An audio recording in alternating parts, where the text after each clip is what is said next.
You're in Braves country.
Lineup for Braves Country by D.M. McGee. A is for Aaron, the Hammer and Hank, the real home run king. Take that to the bank. B is for Bobby. Cox never cowered. He'd give Blue quite an earful on his way to the showers. C is for Chipper. Don't call him Larry. He would show up in Shea, the Mets he would bury. D is for David. Justice he'd bring. A Game 6 solo brought Atlanta their ring. E is for Eddie Matthews. 512 bombs away. Lit skies from Boston to Milwaukee to the A. F is for Fred. McGriff dog-biting crime. A fire was lit the day he arrived. G is for Glavine. Southpaw winds and kicks, changing speeds east and west, a gem in Game 6. H is for Harry and his brother George Wright, the father of baseball, Boston pennants in flight. I is for inning, ending double play, Riley to Ozzie to Olsen all day. J is for Jones. Andrew let her fly, and his gloves in center is where singles would die. K is for strikeouts, a plenty from Strider. The quads in the stash, getting swings from that slider. L is for Lopez. Javi to B-Mac. Travis and Smurf, we've been lucky to see that. M is for Mad Dog. He won 355. Could swat flies with the changeup and still bust you inside. N is for Necro. He got to the hall by bending and knuckling and floating that ball. O is for Otis. Old Nixon could fly. The catch at the wall baffled our eyes. P's still for Peterson. We were all rockin' pearls. With Eddie and Jorge, we were out of this world. Q is a quandary for why Dale is not in. Murphy MVPs again and again. R is for ranking. The top pitchers lore. Remember Kid Nichols, 107 WAR. S is for Smoltzy. The big three in the hall. When the game's on the line, you give John the ball. T is for Tyler. Matzik and the gift of 2021 the entire night shift. U is for Chavez, but we say Uncle Jesse. The frames, the release, kept the batters guessing. V is Van Weeren, Skip Carey 2, Don Ernie Joe, the tales from the booth. W is Warren, Spawn Johnny Sane. They'd ride him in Boston and then pray for rain. X is Mazzoni. Yeah, X marked the spot. Leo rocked next to Bobby, and his pitchers stayed hot. Why it makes us feel young, the game's main appeal. Chopping through the battery, there's no better feel. Z is for Zip Boom Bam, Ramalama Ding Dong. Throughout the summer, we sing that song. From AJ to eyeglasses and a hell of a pen. Mad Max, Uncle Charlie, win after win. A cannon from short, and RC you later. Acuna Matata, there is no one greater. Though you can't fit them all when you just A to Z. Think of your favorites in the rafters we see. I started with 3, then 10, 25, 47, 31, and of course 29. Let's not forget 21, 41, 35. The Great 44, or 755. And old number 6, who led his great teams. The pennants were flying. It felt like a dream. From Boston to Milwaukee to Atlanta's TBS, a family, a tradition, Braves country's the best. Lineup for Braves Country by D.M. McGee.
Like me, you can't smoke like me. So don't try and be like me. Let's party together.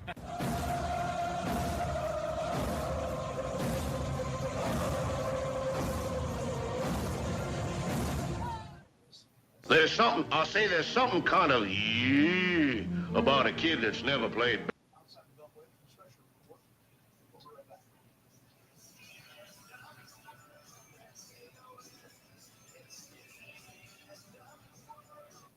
Don't try and be like me. Let's party together.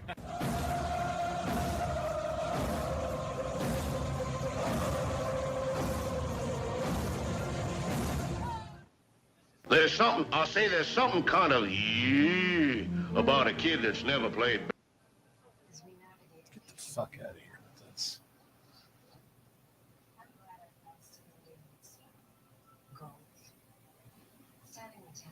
This is saying it's running and it's not running. What a hotel, right? And only $250 a month for my favorite site. What? You didn't check your logo. Got mine for $135. You have to check Chicago. Oh yeah, prove it. No Chicago, you can compare hotel prices for multiple different sites. Same hotel, $100 less. I didn't check Chicago. Check Trivago to compare prices and save up to 40%. Hotel Trivago. Think like me, you can't smoke like me. So don't try and be like me. Let's party together.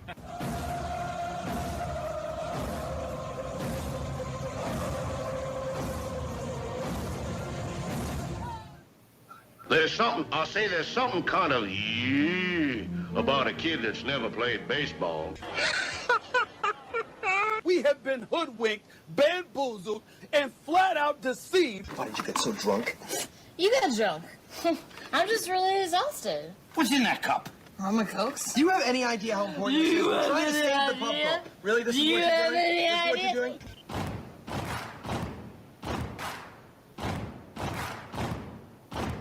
Baseball is a beautiful thing. It's more beautiful in an old park.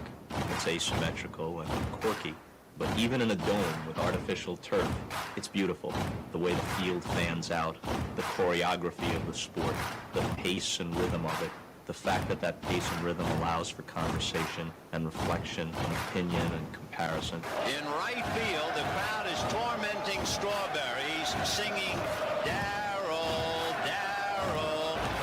Little roller up along first, behind the bag. It gets through Buckner. Here comes Knight, and the Mets win. And there's a fly ball deep to left. It's on its way. There it goes. And the Yankees are going to the World Series. Aaron Boone. Ground ball stabbed by Polk. He has it. He underhands to first for the first time in 86 years. The Red Sox have won baseball world championship. Can you believe it? It's a pastime, something you do. It's entertainment, something you watch. And it's a shared experience, something you talk about and read about. But you can apply those same three criteria to other things. What makes baseball special is that it's the best game that's ever been devised. Smith corks one into right down the line. It may go. Go crazy, folks. Go crazy. Sure as God made green apples, someday the Chicago Cubs are going to be in the World Series. A little bouncer slowly toward Bryant. He will glove it in front of Rizzo. It's inside. And the Chicago Cubs win the World Series. Cubs win. What a lucky break. The good Lord wants the Cubs to win. How can you not be romantic about baseball? If baseball is about caring, about loyalty and rivalry, Braves fans are on their feet hoping for some kind of a bleeder or a seeing-eye single. Here's the 1-2 pitch. Fastball hit high and deep down the right field line. It's going back, back, back. Is it fair? Is it zip, boom, bam, it's gone! Ram-a-lam, ding dong, but 3-run shot, and your Atlanta Braves have taken a 1-run lead. She's gone, baby! There's a very peaceful thing. It was created and played in pastures and meadows. There's grass, there's outdoors, there's everything that people thought was American and feel about America you get in a ballpark. And it's the wonder of walking through that dark tunnel and seeing a huge open space where men play the little boy's game.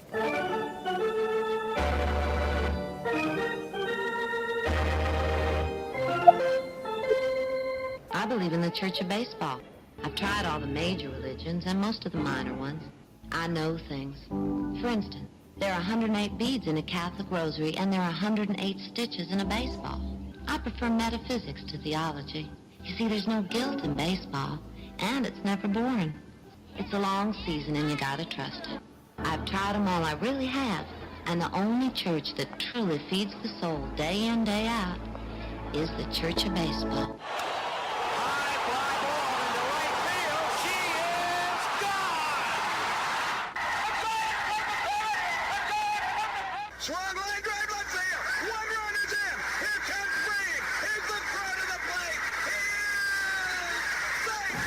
You're in Braves country.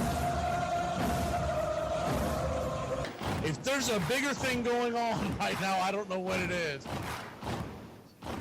We're down to one strike here. Gurriel, the last hope for the Houston Astros. Here's the 0-2 pitch. Swung on, bounced over to Dansby. Dansby fires it over to first.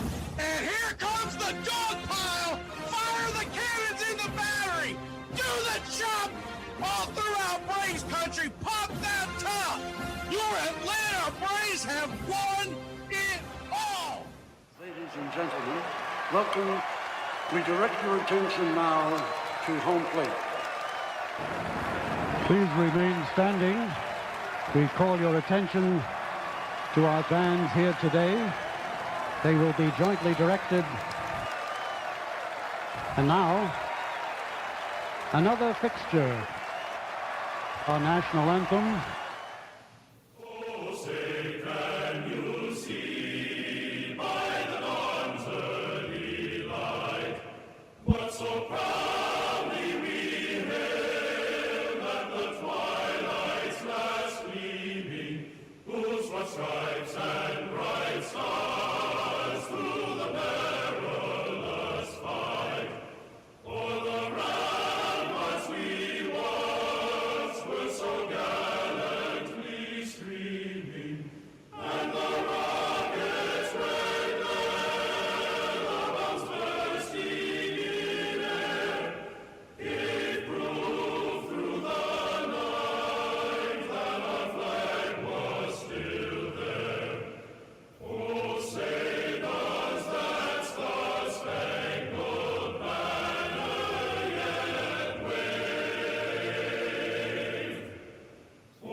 At this time, ladies and gentlemen, we'd like to introduce today's teams as participants in this historic game.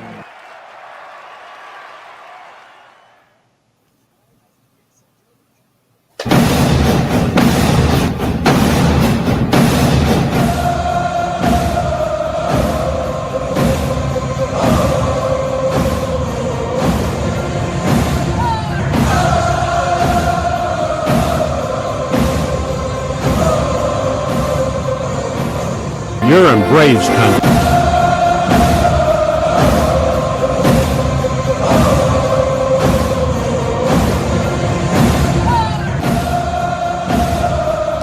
Good evening, Braves country. We were unable to do the show earlier today, had a lot of things going on, so when we can't get to it in that fashion at noon, we will do an audio version leading up to the game. The video becomes really difficult having to put it on the application and messing with all the audio tricks and whatnot, so it's just much smoother to do it this way. So this is how we'll do it. This will be a fairly short one today as we get ready for a 7:15 first pitch. We got lineups on the way and all that good stuff. But we wanted to go ahead and hit on several things going on around Major League Baseball and then get into the Atlanta Braves real quick. Ross Stripling, if you're not familiar with him, pitched 9 years in the Major Leagues. He has retired. think he was holding out for some kind of a deal to possibly pitch somewhere in the majors, and he never got any kind of bites, so he is retired. Honestly, it's always been health with him, trying to get that going, because the guy had a pretty successful career, pitched with the Dodgers, the Blue Jays, the Giants, and the A's, but health was always an issue. So we say goodbye to Ross Stripling and wish him well on his next endeavors. The Arizona Diamondbacks have come out with their new City Connects. I've seen worse, but they're not great. They're purple. I think it's an ode to the old style of uniform that they had way back when, and they have the Spanish name for snakes across the chest, SERPIENTES, and the S is a snake, and then that's the logo that they use on the cap. It's a snake. The only thing I'll say about that is there's a lot of people with snake phobias, and I don't know if these are going to sell well because of it. They did like a yellow version of it a couple of years ago, but this is the new purple version. It's basically using the same idea and rebranding it is all they've done. New York Mets have signed Brooks Raley to a 1-year, $1.85 million deal. He's a left-hander, and he's coming back to the New York Mets, and he is basically going to replace, when he's ready to roll, he's going to replace A.J. Minter, who had the injury a couple of weeks ago with his lat. Yordan Alvarez has been placed on the IL for the Houston Astros. So that's a big hit for the Astros right there, and they're fighting to stay around the 500 mark. And the Chicago Cubs have placed Shota Imanaga on the 15-day IL. And it is with a hamstring strain. Of course, I know the next question everyone's going to have to say, speaking of hamstring strain, they haven't said anything about Strider. So we don't know when he's coming back. Everybody's getting any kind of guesstimations that you see from people are flat out lies, because they have not given any kind of a time frame. So they're just guessing for clicks and whatnot, the typical stuff you see all around. And it's not just social media. People do it to try to sound smarter than the next guy. They have not announced it. So that's facts right there. Evan Carter is getting called back up for the Texas Rangers. He was the rookie that came on the scene a couple of years ago, and he struggled a little bit last year. So they put him back down into the minors, and so we'll see what he has. Still only 22 years old. Really good hitting outfielder. I want to say he played for the University of Florida in college. Brett Boone has been named the Rangers hitting coach. The new Rangers hitting coach. So Brett Boone is in at Texas. And that is obviously Aaron's brother, the manager of the Yankees. And the lineup is out for tonight. And we will do the entire lineup here at the end of the show, but it's very similar to what you saw last night. The big difference tonight, Sean Murphy is back in the lineup while Drake Baldwin takes a seat. Other than that, you've got all the usual suspects in there that have been in there for the last week or two. Eli White is in right. Alex Verdugo is in left. With that being said, we're probably going to get an Alex Verdugo disappearance at some point in the Cincinnati series. It's kind of been their MO to give him a day off. I would just like to say that playing it on one of the left-handers that are due up in this series, and maybe give Stuart Fairchild a chance to play a little outfield out there. That would be my druthers. At least he gives you a good at bat, and he is very good defensively, and I'd rather see that than the nonsense that is Eddie Rosario. Let me see, what else do we have cooking here on a Monday? As the Braves win the big one last night. They get the win against the Dodgers. If you were absent and went to bed or whatnot, the Braves won it 4-3. It was a game where Austin Riley dominated the game with 2 2-run home runs, and boy, did we need them. We scored those 2 2-run home runs in the first 3 innings, and we didn't do squat the rest of the game. We got a couple of runners on here and there, but 4 runs, 8 hits, no errors, and they held the Dodgers offense down. Bryce Elder did a hell of a job, 5 innings, 6 Ks, 2 walks, scattered 4 hits, He gave up the 2 earned runs. There was the save by Iglesias. You had a pretty good outing by the bullpen and all. I know Dylan Lee came in and gave up the one hanging slider to Rojas, but I really think that that's overstated because when you have a bullpen come in the 6th inning and you're trying to build those last 4 innings, if you can hold the opponent to 1 run over the next 4 innings, you've done a hell of a job.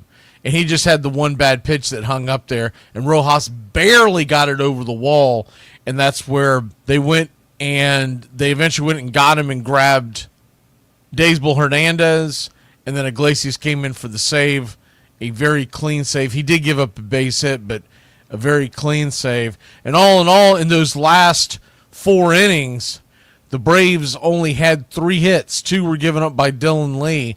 Pierce Johnson came in and pitched 4 innings. I know I saw someone asking why they pulled Pierce when they pulled him. He had quite a few pitches, and he had 2 up downs. So he was. You don't want to keep pushing the envelope and send him back out there because they wanted to go get the left-hander. That was number 1. The only thing about that was is when they went to go get the left-hander, you knew the Dodgers were going to counter. But that's why they went and did it. And Daysbel Hernandez was effectively wild once again. He was kind of all over the place, but he didn't give up a hit. He didn't walk anybody. He did push 2 counts to full counts, but he didn't walk anybody. And all in all, it was a pretty good outing. And once again, offensively, the only thing really that was of any note as far as balls that got into play and whatnot were the 2 Riley home runs. Matt Olson is swinging the bat well, y'all. And he's going to start clubbing some. And if you remember when he first came to the Braves a few years ago, that first month or so, you saw him hitting the ball really hard and they just weren't falling for him. And at the time you were thinking it was the pressure of filling in for Freddie Freeman, who just signed the free agent deal to go to the Dodgers.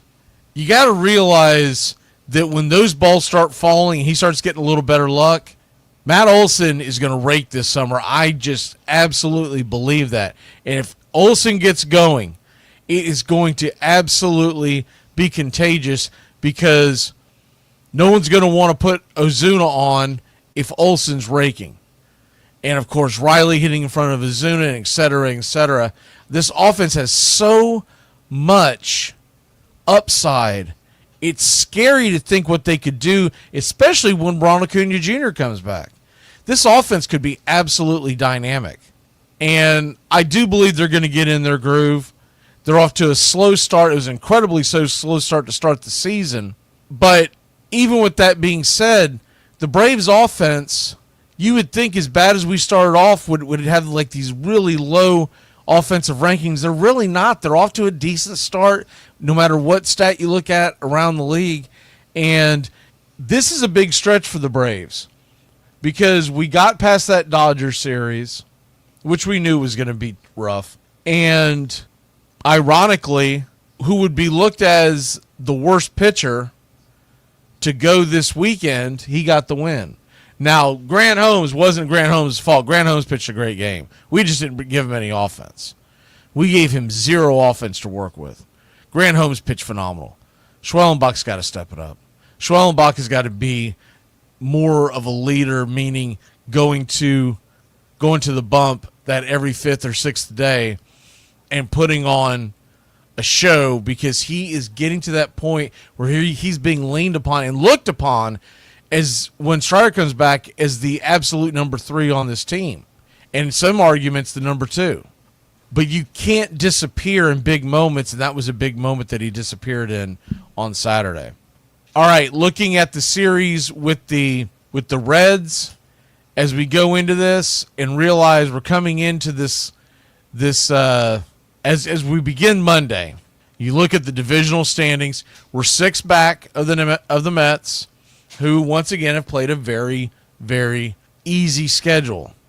Now, the Mets got swept in the doubleheader yesterday by the St. Louis Cardinals, and that's not nothing. So they're on a 2-game losing streak. Not that that's the biggest deal in the world. Phillies 2.5 behind the Mets, and then the Braves are 3.5 behind the Phillies. And the Phillies lost the series at home against Arizona. Now, you do have Washington hanging around. They're flat-footed with the 6 games back apiece, Atlanta and Washington. I'm not concerned with Washington right now. We'll find out what they've got later in the year. They do come a-calling next week. As far as the wild card is concerned, because I do think I don't think it's too early to start looking at that. The Braves are 3.5 out in the wild card with Philly being in the lead. Arizona is a game in front. These Cincinnati Reds are, Arizona is a game back, meaning that they're 2.5 in front of the Braves. These Cincinnati Reds are 2 games in front of the Atlanta Braves. And then right behind them, you have the Brewers, a game behind Cincinnati. And then the Cardinals, the Nationals, and the Braves are all 3.5 back. We would love to sweep the Reds, but let's be honest, that's unrealistic to have a 4-game sweep, especially against a team who's playing above 500. We have not gotten there ourselves yet. But if we could win 3 out of 4, it means we would leave this series and head to Pittsburgh a game under 500. I would take that in a heartbeat right now because we've been so inconsistent offensively, and until they really get going, if we could take 3 or 4, that would be phenomenal. If we sweep the Reds, obviously we're dancing in the streets because it means we're up over 500. Things are really starting to go, but one step at a time, right? And when you look at what's going on with the Braves and the Cincinnati Reds in this series, the next 4 games tonight, it's Shawver, A.J. Smith-Shawver, the SSAJ as we call him, versus Singer. We do have the SSAJ emoji for you country club members in the chat ready to roll. Tomorrow night, it's Chris Sale versus Abbott. Then you got Holmes versus Green, that is their ace. Hunter Green is the Reds' ace. But I'll tell you what, the way Holmes has been pitching, we have a very good chance of stealing that one. And then you got Lodolo versus Schwellenbach. And though Lodolo has some good stuff, I still would say that we are going to be favored in 3 of 4 games. The game that we won't be favored in, or maybe it's a push, will be the Green versus Holmes game. We can definitely win this series. We don't have to split. And we dang sure better not drop 3 or 4. We can win this series. We can go 3 out of 4. But it's going to take the good starting pitching that we were leaning on when we went on that little bit of a tear starting a couple of weeks ago just before the Dodgers series. And we're going to need the bullpen to stay fresh. As I'm recording this late afternoon, they still have not announced anything on the Kimbrel front. So as far as we know on that, they're still waiting a little bit. I would tend to think what they're going to do is that they're going to bring it up in a spot when the bullpen really needs that move. Meaning when the bullpen has been pushed a few days and it's time to move on from player X and they're ready to send him down, and that's when you bring Kimbrel. But as far as the numbers go, he appears to be ready. He appears to be ready to roll. But once you bring him up, it's for the long haul, and so they also may be trying to monitor the innings that they bring him in for because they want to make sure that they're not wearing him out on – we don't have another day off until 2 weeks from today on the 19th. So we're talking about 14 more games before we get a scheduled day off. That can be a little bit of a grind as far as trying to manage who you're going to pitch and when you're going to pitch them. So I would be surprised if doesn't show up during this homestand. And I thought maybe they would announce him in the beginning of the Cincinnati series, get him past the Dodgers, not have him go out there and have to deal with, let's be honest, a loaded Dodger offense, along with the fact that he's got his own ghost to deal with when you talk about how he used to play for the Dodgers. They took him out of the closing role. He was a disaster after that. And he really hasn't bounced back well since then. And I don't think they wanted to put any added pressure when he finally does come back. Because when he comes back, the fans are going to be really excited. Fans are just going to have to understand this is not 2012, 2013, and so on Craig Kimbrel. This is a guy who's trying to stay in the game, who throws low 90s now, as opposed to the upper 90s on regular. But he still has the ability to get those big outs late in the innings in the games where you have the lead, and that's not nothing. And you need veterans to be able to step in who have done it before. And I think he's ready to start on with his next chapter, so we look forward to seeing that. Looking at these games and handicapping them real quick, like I said, we weren't going to make this a real long one today. There really wasn't a bunch of news to go over as we were recording this about 2.5 hours before first pitch. Real quick, when you look at the matchups, Brady Singer tonight, very good ground ball pitcher, right-hander. He has been one of my favorite players since, and I was trying to find the clip, but we don't have it labeled the way that it was labeled, the way it should have been labeled, which basically we should have labeled it as Brady Singer clip, because there's a clip that we play where you hear, if you've been listening to Braves Country Radio for a while, you know what I'm talking about. But there's a clip that plays where there's a mother reading the letter from her son, and the dad sitting in the same room, and basically he puts this big thank you note to her and tells her that after all these years of her and her dad doing everything they could to make sure that he succeeded on the baseball level, driving him to practice, all the travel ball and everything else that they did under the sun for him, that he was finally got himself a major league contract, and the first thing that he did with that is he bought his parents' house and took care of that. And I want to say there's a couple other things, but basically meant that they were done. They didn't have to do anymore. They didn't have to worry anymore, and he was paying them back financially. So he's always been one of my favorite players because of that clip. I think we found that clip around 3 years ago. It's not going to be easy to come up with the runs off Singer. The one thing I will say is that Singer's pitched much better at home, so maybe we get him in an off night tonight. But he's been a solid veteran, and typically he's a guy that's going to go 5 or 6 innings, give up minimal runs. You're going to have to take advantage. When you get him on the ropes, you got to take advantage of it. And he's not a big strikeout pitcher, but the guy will go out there and shove. And he's got, what does he have this year? He's got 33 innings and 36 strikeouts. That's actually up a little bit from his norm, but a lot of guys are like that at the beginning of the year. He's typically a guy that pitches around 6 innings, gets around 4 or 5 strikeouts. Now, he's obviously trending a little higher than that right now. And his whip is phenomenal. We're talking about a guy who's got a whip of 108, so he's keeping the traffic off the base paths. He has given up 4 home runs, but remember, once again, he does pitch in the Great American Small Park, so that may have something to do with it. You look at tomorrow's matchup, and it's going to be Chris Sale day again. And Chris Sale, to me, he's got to come out and be Chris Sale. He's going to be facing another tough lefty, which is Andrew Abbott. And good chance that we find a seat on the bench for Verdugo tomorrow because of Abbott being on the mound. He's 2-0 with a 2.84 ERA, and he's got a fairly low whip. He has been very impressive. He is average well over a strikeout an inning. That's not going to be an easy route there. You look at the Wednesday matchup, and this is a 4-game series once again, so this is not the final game of the series, and there are no day games. They are all night games. A lot of the reasons they do that with the Reds is they want fans in the stands. A lot of Reds fans that grow up around Braves country come to these games. With Hunter Green, that's going to be a tough one. He is really limited base runner. He's got a whip of .82. Means he's averaging well under 1 base runner a game. And he's got 55 strikeouts on just 42 innings. That is going to be a nightmare of a matchup, and hopefully Grant Holmes can go toe-to-toe on that.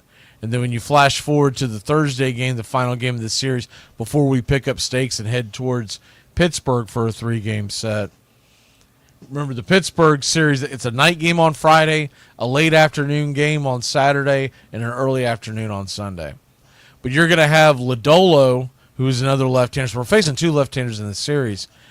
Lodolo is going to be coming in with Pretty low ERA himself at a 3.27. He is not a big strike. Shawver looked phenomenal the other night. But he's going to be going up against a much more potent offense in the Reds than what he did, though it was in Colorado. The Rockies' offense is nowhere near as explosive as a normal offense in Major League Baseball, and I would say that the Reds' offense is actually maybe a touch above. Where you can get to the Reds is the bullpen.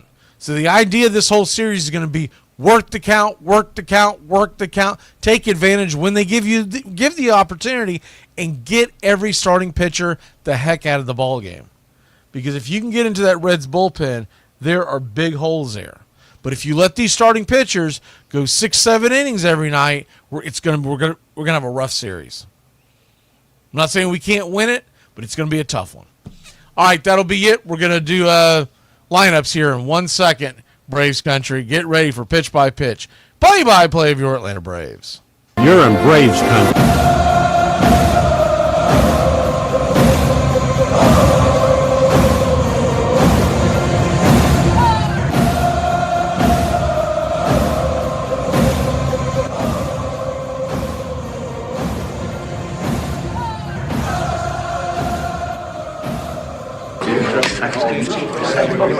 All right, you guys, let's listen up. We won a game yesterday. And if we win one today, that's 2 in a row. We win one tomorrow, that's called a winning streak. It has happened before. So let's see some hustle. Let's jack it up a little. I got a feeling things are about to turn around for us.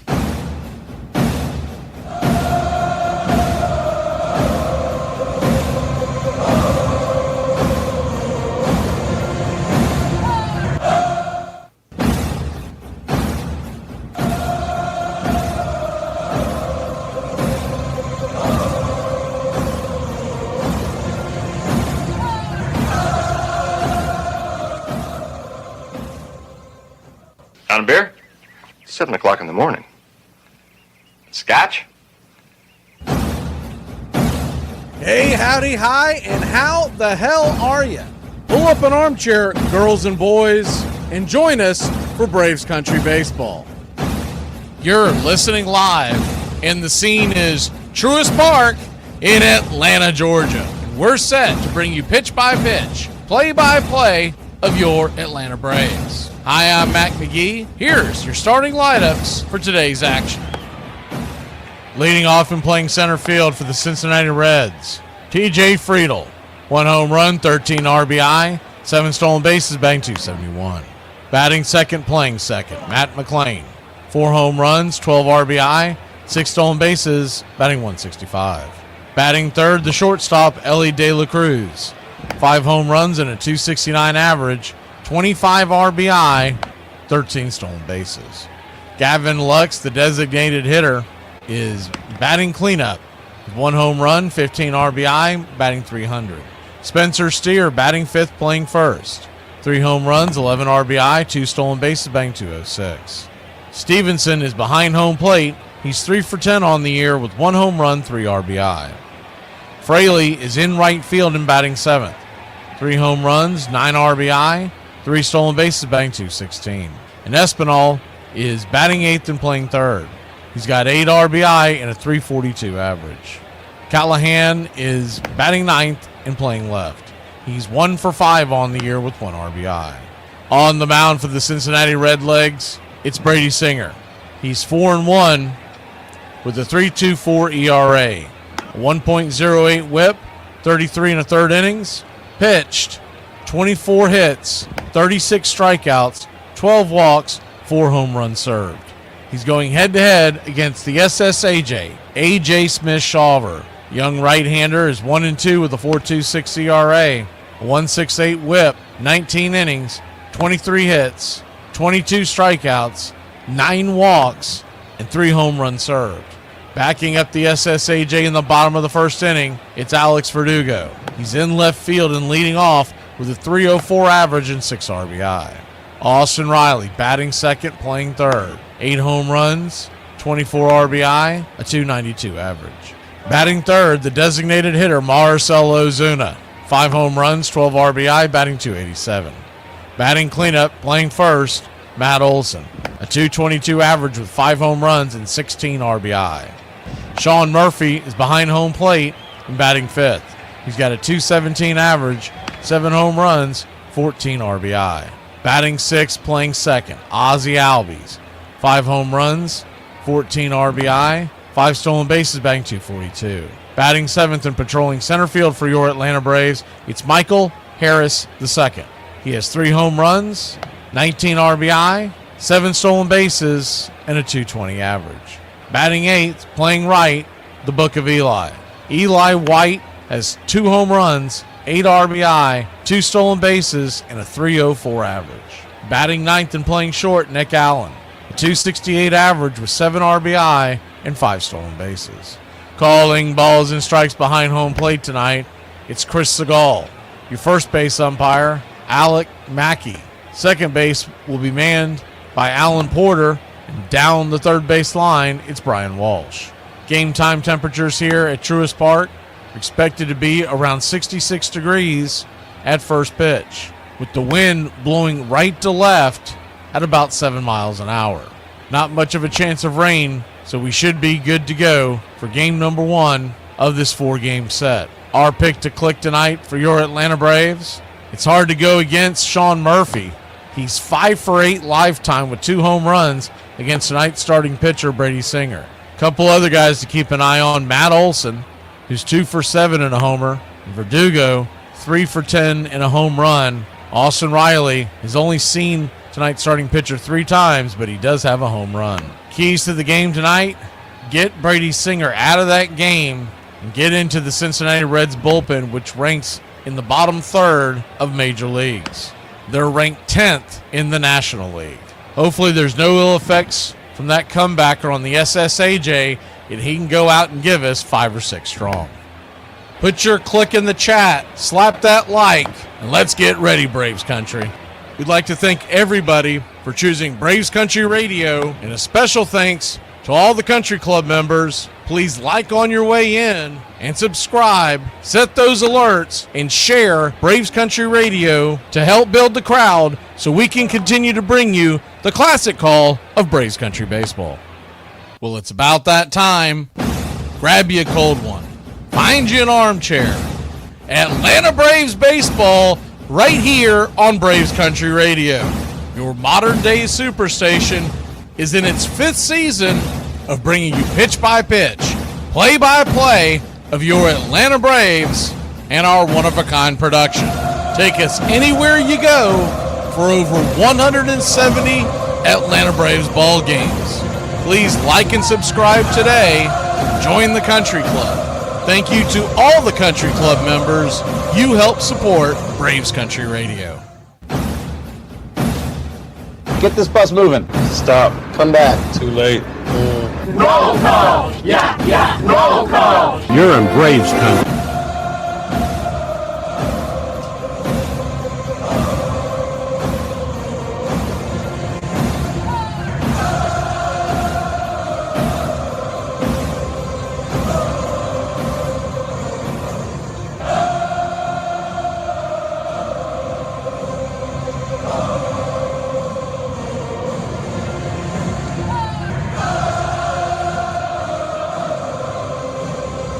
Good evening, Braves Country.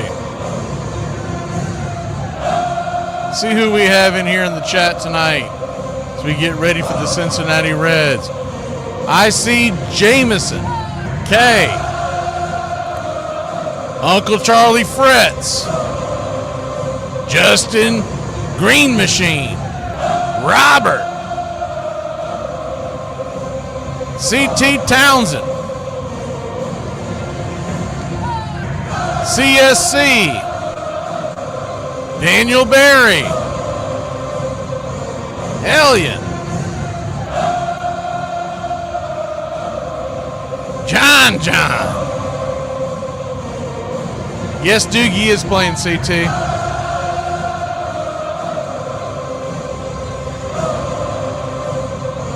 Appreciate it, Charles. See who else? Pushing buttons.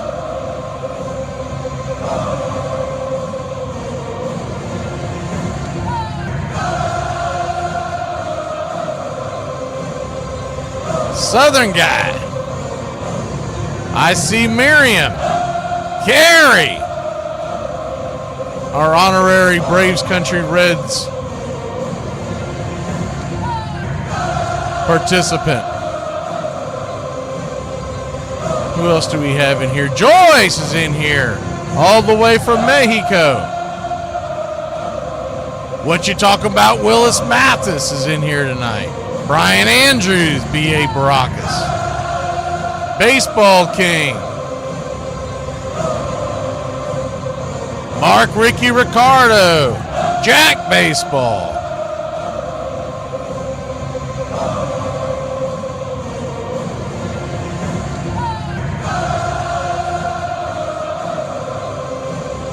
Ron, good to see you. And Neil Armstrong Pearson. All right, let's get ready, Braves Country. We'll be back in a flash. Hey, Braves Country, Mac McGee here for American Rebel Beer. America's patriotic light lager, all natural ingredients. Stand tall, be proud. The perfect beer to celebrate life, liberty, and your pursuit of the American dream. America's patriotic light lager, offering a crisp, clean, bold taste. Perfect beer to celebrate life, liberty, and your pursuit of the American dream. A beer with only 110 calories that tastes like a full-flavored beer and celebrates like freedom.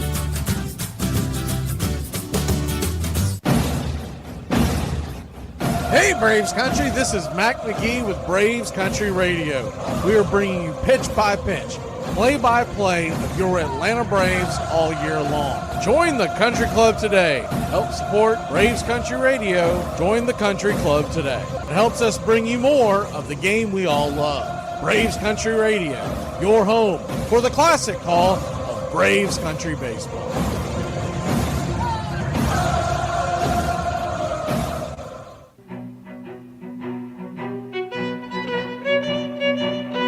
Hey, Braves Country, Mac McGee here for American Rebel Beer.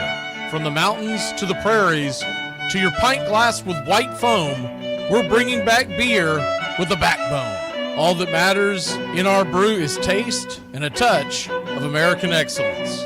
American Rebel Beer, born in the USA.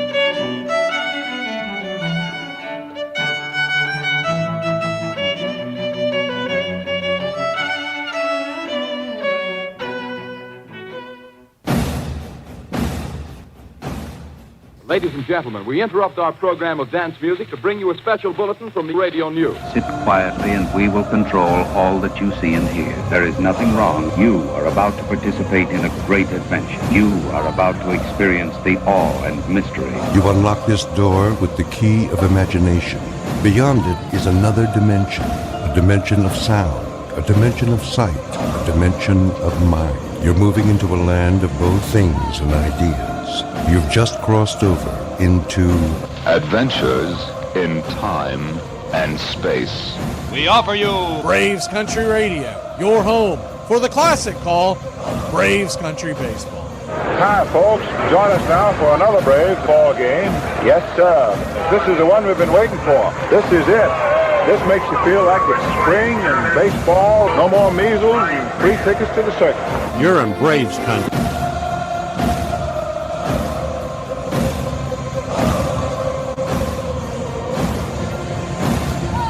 This is a reminder, disorderly conduct will not be tolerated. Please respect your fellow fan and refrain from any unruly behavior. Failure to comply with these guidelines will result in ejection.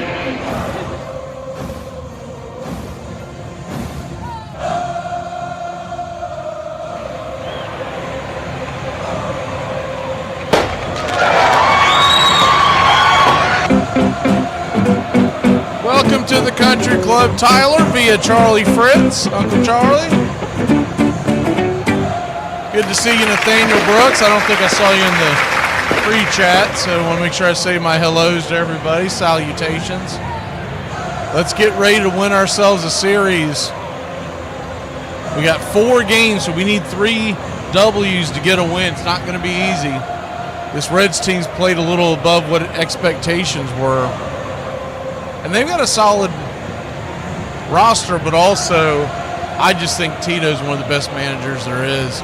And on that level, they've got the decided advantage. We are just about set, pitch by pitch, play by play of your Atlanta Braves.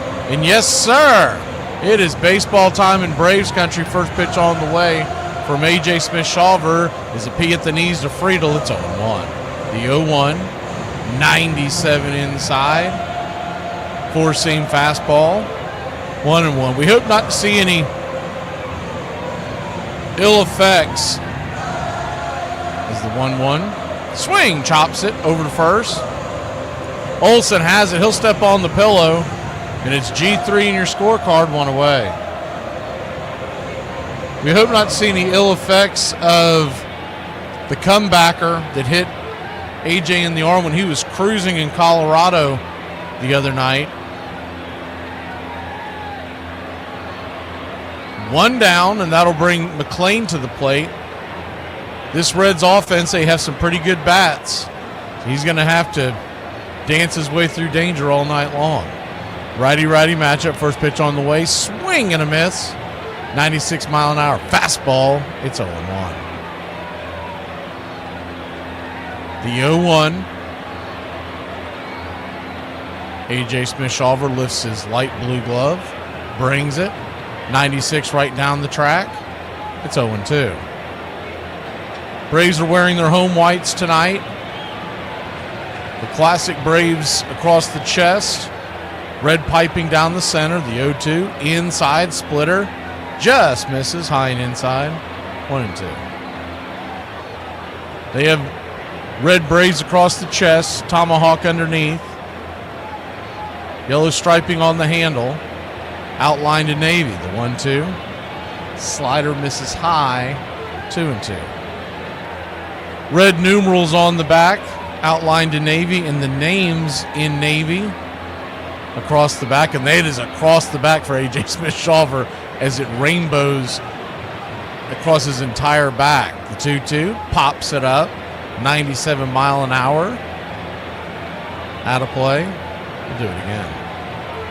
Atlanta Braves are wearing their one of the most popular ball caps in all of sport.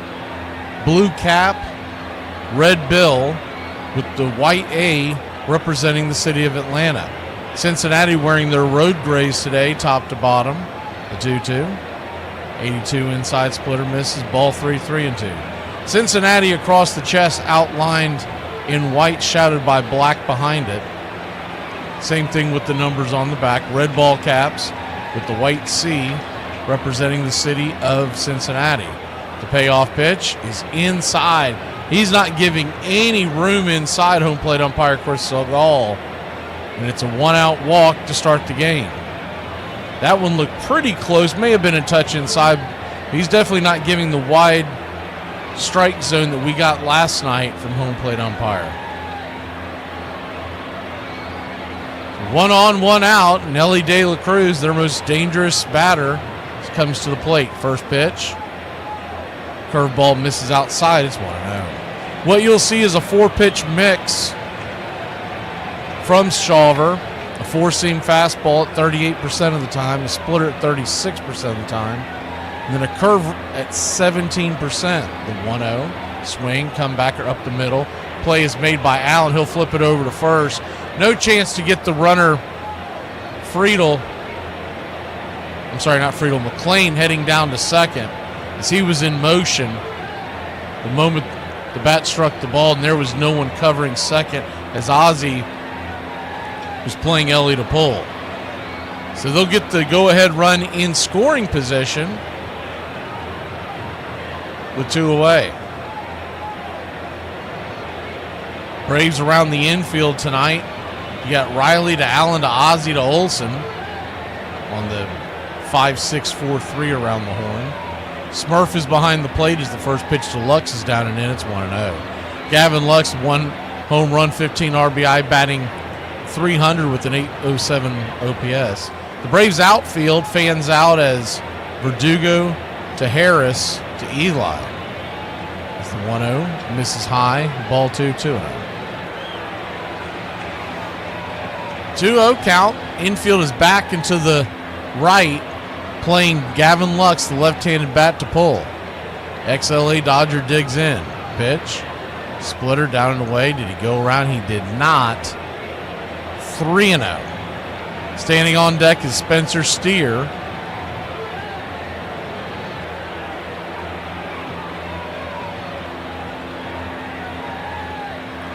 Shawver brings it. Fastball misses high. Ball 4. So a 4-pitch walk, and Shawver is already put 2 on base via the free pass. That's not something that's going to keep you up top very long. Spencer Steer now the batter. 3 home runs, batting .206. He'll dig in from the right side of the plate. First pitch. Fastball just grabs the outer edge, 94. Good show-me pitch. It's 0-1.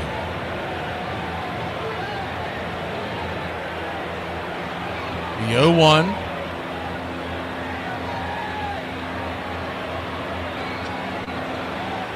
Kicks and fires. 95 right there on the outer edge. 0-2.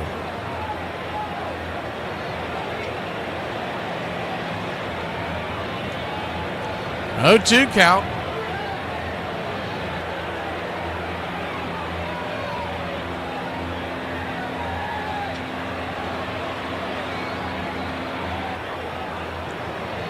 Shawver comes set and kicks and fires. Swing and a miss, strike 3. Got him with the splitter to get out of the jam.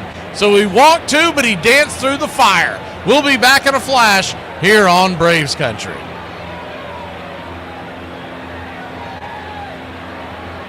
Last night I dreamed I was a bottle of ketchup and you were mustard, which is weird because usually you're mayonnaise in my dreams. Why do you suppose that is? Those who own dogs, you know that every time you come back from wherever you went, the dog is happy and it's jumpy and it wants to lick you in the face. Even if you just went to get mail from the mailbox, they delight in your return. If you want to take them out for a car ride, they're the first in the car. They jump in, they don't care where it's going, but they're going somewhere. They're some of the most joyous creatures that live among us. Dogs don't live as long as we do. Every single day a dog lives is equivalent to a week of your life. If they only get 1 day for every week you're alive, they make every day count. I'm just suggesting that their lives have already factored in their mortality. When I look at a dog, I use that as a reminder of how I should live every day of my life. While the Angels now have their own stadium in Anaheim, they used to play their home games at Dodger Stadium. In the early 1960s, the Angels were a brand new team and had to share the stadium with the Dodgers because a dedicated field had not been built for them. Eventually, in 1966, the Angels got their own ballpark. Who is he anyhow? An actor? No. A dentist? No. He's a gambler. Then added, he's the man who fixed the World Series back in 1919. Fixed the World Series, I repeated. The idea staggered me. It never occurred to me that one man could start to play with the faith of 50 million people with the single-mindedness of a burglar blowing a safe. How did he happen to do that? He just saw the opportunity. Why isn't he in jail? They can't get him, old sport. He's a smart man.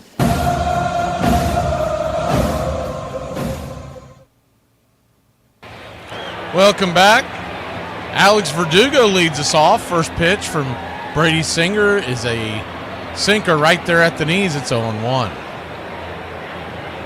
Infield is back into the right, playing Verdugo to pull. Outfield straight away, the 0-1. 92 up top. Right there, first strike. 0-2. Verdugo thought the pitch was a ball. It did look like it was in the zone. What you're seeing on your screen there appears to be a touch, but it was a touch lower than that. Oh, somebody woke Snicker up. He was hanging out in the dugout. The 0-2. Swing! Hits it over towards third. Should be an easy play for Espinal. He'll fire it over. 5-3 put out. One away. Cincinnati Reds look like this in the infield. Espinal to Ellie to McLean to Steer on the 5-6-4-3 around the horn. Stevenson's behind the plate. In the outfield, left to right, they fan out as Callahan, Friedel, and Fraley. First pitch on the way to Austin Riley. Misses outside, 1-0. Austin Riley coming off that 2 home run performance. He was the player of the game offensively for the Braves. 1-0, 94. Off the edge, called for a strike, wide strike. 1-1 count. Y'all talking about those. This is the 1-1 pitch, 94 right there. That one was a strike. 1-2. Y'all talking about those uniforms. So it took a while for the lowercase a to grow on me because I grew up with the capital A. This is the 1-2, outside wide 2-2. I mean, I was technically alive, but I was not watching a lot of baseball in the 70s, early to mid-70s when they were wearing the I call them the Hank Aaron uniforms, the 2-2. Swing, fouls it down the line. Just foul. He almost got himself another one. But Honest Engine, I grew up watching them when they were wearing the light blues, and it was a capital A on the ball cap with the Braves across the 80s look, the 2-2. Swing! That ball's hit high and deep. Going back on the track, making the catch right there at the warning track is the center fielder, T.J. Friedel, for a loud out number 2. Riley's really starting to swing the bat well again. That'll bring Marcell Ozuna to the plate. So it took me a while. For the longest time, I really wasn't a big fan of them, mainly because I just didn't grow up on them.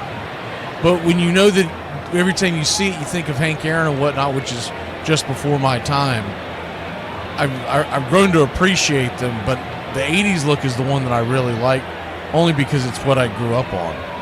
First pitch on the way to Marcell Ozuna is a strike right there on the outer edge. It's 0-1. You remember they didn't bring back what essentially is their look now until the very late 80s going into the 90s. The 0-1, inside 1-1 count. In the 80s, they had it was the pullover jersey. They didn't even button down. 1-1 in the dirt, slider misses, 2-1. So that's still my favorite jersey, and I do prefer the road one over the home one because it is the powder blue. And I just like the 80s baseball jerseys in general because it's when I grew up watching it. The 2-1 pitch, 94 misses, 3-1. I know a lot of people give the Astros a lot of guff for their jerseys in the 80s, but I'm telling you, I like that jersey just because I grew up on it. When I see it, I think of Nolan Ryan, the 3-1. Swing and a miss. 94 miles an hour right there on the inner cut. So a full count to the zoo. He'll step out of the box for a second to wave his wand and reset. Singer about to bring his 15th pitch of the night to the plate. Infield back and to the left. Here's the pitch. 3-2. Down and away, ball 4. I'll tell you what. The Zoo has had an eagle eye. All year long, he has been drawing some walks. Even when he's not hitting the ball, he is finding his way aboard.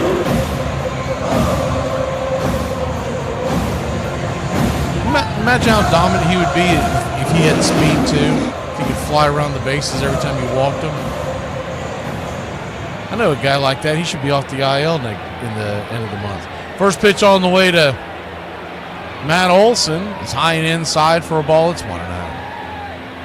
Yeah, I know a lot of folks want the 70s look back, the Aaron jerseys, but I want the Murphy, Horner, Chris Chambliss jerseys back. 1-0 count. Slider misses outside wide, 2-0. Braves nothing, Reds nothing. The two oldest teams in all of baseball. 2-0. Swing, chops it over to first. Making a leaping grab his steer, and he'll step on the pillow. Good to see you, Goat. And D, we'll be back in a flash. 0-0 your score. We head to the second inning here in Braves country. Y'all, I can't wait for my kids to move out and invite me over for dinner. I'm going to say I don't want that and throw some in the air fryer, eat 2 bags of chips, drink a whole bottle of water and leave it on the table, turn on all the lights and walk away leaving a complete mess behind me. The longer you wait on the ball, the better you see it. The better you see it, the harder you hit it. The harder you hit it, the higher your average is. The higher your average is, the more money you make. And the more money you make, the more you're going to get laid. In a 1947 college baseball game between Yale and Fordham, each team had a very notable player. The first baseman for Yale was future President George H.W. Bush, and the Fordham center fielder was legendary Dodgers announcer Vin Scully. H.W. Bush and Yale would go on to win the game 3-1. Who do you think had the most hits in the 1990s? Some names that may come to mind are Tony Gwynn, Ken Griffey Jr., or even Barry Bonds. The answer is actually Cubs first baseman Mark Grace with 1,754 hits in the 90s. In 1919, no team played better than the Chicago White Sox, pennant winners in the American League, and few teams were paid as poorly or got along as badly. Players deliberately crossed each other on the field.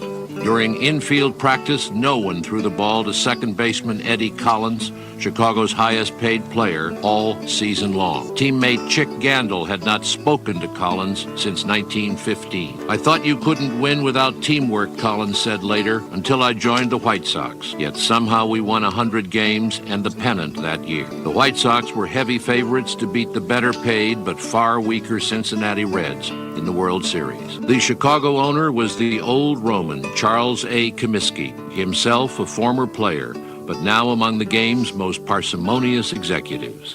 They were abused horribly by Charles Comiskey, who was a man of a small mind, a tight fist, and a nasty temperament. The climate was too good for it not to happen. Welcome back. The SSAJs goes for his second voyage of the night. First pitch on the way. 95-mile-an-hour fastball hit high and deep into right field, but bending foul well into the upper deck. It's 0-1. That's up in the, I must be in the front row area of the stadium. The 0-1 swing. That ball's lifted high and deep. That ball's going back to the wall. Eli White with the catch at the wall for a loud out, number 1. Stevenson, last year, I was just about to say Stevenson timed up a pitch. I don't think it was on AJ, but I know it was one of our right-handers, just like that left the building, and it looked very reminiscent of the one that he just missed just before that. First pitch swing is Fraley. He'll pop up a major league pop-up into center field. As it comes down, Michael Harris calls for fair catch, 2 away. Got to keep these fly balls to a minimum. He's got good stuff, but man, anyone that throws that high, when you get the ball up that high, a right-hander, he doesn't have a ton to go over there in the right field corner to get it up off the wall or over the wall to the top chop house. First pitch on the way to Espinal is 96 right down the pipe. It's 0-1. The 0-1 brings it. Swing! That ball's lifted high and deep. Going back. Right there at the warning track, making the catch in left center field is Michael the Hawk Harris. 75% of the world is covered by water. The rest by the Hawk. We'll be back in a flash. Hey, quick question. And I feel stupid for asking, but when you're stirring up some do you go clockwise or counterclockwise? Today we are discussing the career of George Brett. He is most known for the Pine Tar game that occurred on July 24th, 1983. He twice collected 4 hits in a postseason game. Even more impressive, he batted .370 in the World Series against the St. Louis Cardinals. This included his Game 7 4-for-5 performance. Overall, in the postseason, he batted .337 with a 1.023 OPS in 43 games. In 1980, he nearly became the first player to hit 400 since Ted Williams in 1941. On September 19th, with 13 games left, he went 2 for 4, raising his his average to exactly 400. He won the American League MVP award in 1980. He finished with a 300 or better average in 11 of his 21 seasons. Over his 21-year career, he batted .305 with 317 home runs and 1,596 RBI. He had 3,154 hits and had a career WAR of 88.6. He was a 13-time All-Star, won 1 Gold Glove, and won 6 Silver Sluggers. He was elected to the Baseball Hall of Fame in 1999 with 98.2% of the vote. It certainly was a kind of have and have not thing. The baseball players were very expendable. If you got hurt, you were gone. There was no pension or anything else like that. And they saw people making money hand over fist. The owners, in Comiskey's case, he owned the ballpark. He bottled his own soda in the basement. He was making a nickel on everything that went, that moved in that ballpark. And there they were, they were nicknamed the Black Sox even before they threw the World Series, because one year he started charging them for laundering their uniforms. And they went on strike by saying, okay, then we won't launder them. And they got dirtier and dirtier and dirtier until the sports writers called them the Black Sox. And then, in fact, Comiskey said, okay, I'll launder your uniforms. And then he took it out of their World Series bonus.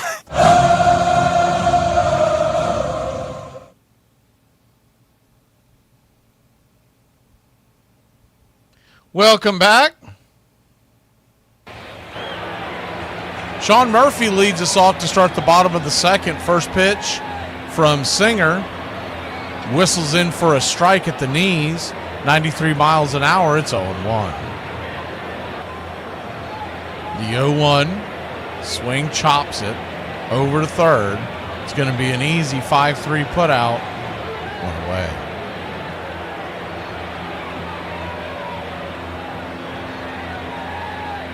One down, and that'll bring Ozzie Albies to the plate.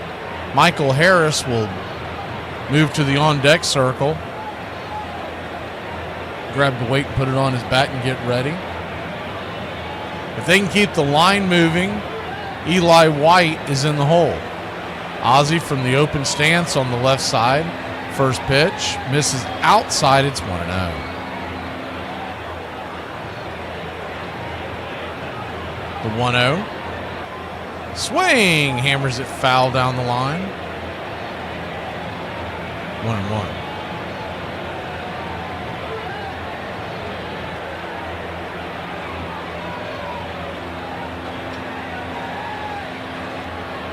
Braves nothing, Reds nothing. Reds have drawn 2 walks. The Braves 1 so far. That's all you've missed. 1-1.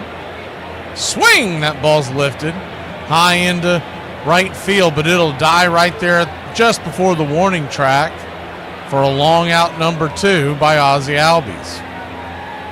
Just got underneath that one.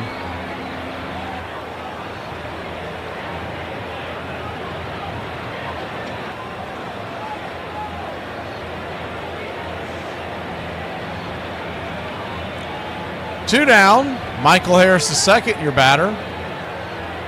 First pitch, 92 up top. It's 0-1.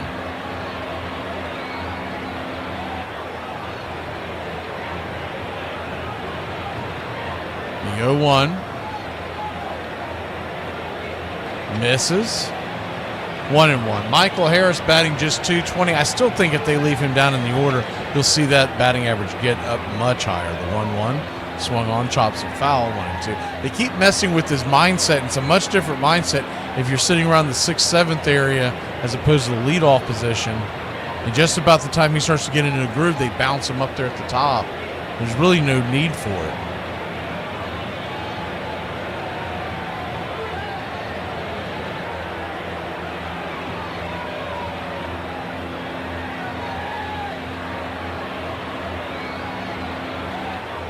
One-two count. Kicks and fires, 94 inside. Fastball just misses the zone, 2-2.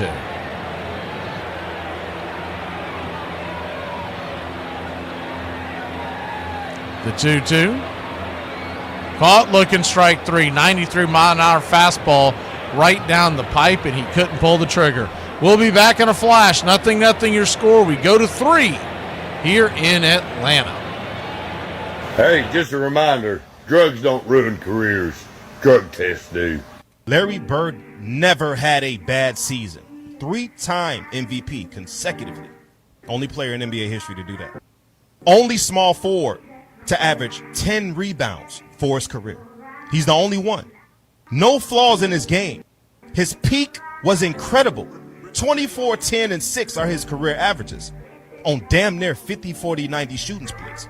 So not only was Larry a great scorer, but he was also a great facilitator, great passer, solid defender, and he was a hell of a rebounder. No flaws in his game. There is a somebody out there for everybody. And the person for you is a psychiatrist. She was probably, I'm sorry, can you stop breathing so loud, honey? He's like, breathe quietly. Comiskey's first baseman, Chick Gandil, a former hobo and one-time club fighter, was tired of it. He was nearing the end of his career and wanted one shot at some really big money. For the right money, Gandil let it be known, he would be willing to talk some of his teammates into throwing the series. There was nothing new in working closely with gamblers to throw games. Many players supplemented their incomes that way. The brilliant infielder Hal Chase had made something of a career of it. But throwing the World Series was something else again. Still, Gandil was determined. And now, the right money was found. An ex-boxer, Abe Attell, and Sleepy Bill Burns, a one-time White Sox pitcher, served as go-between. But behind it all was New York's most notorious gambler, Arnold Rothstein, who was said to be willing to bet on anything except the weather, because there was no way he could fix that.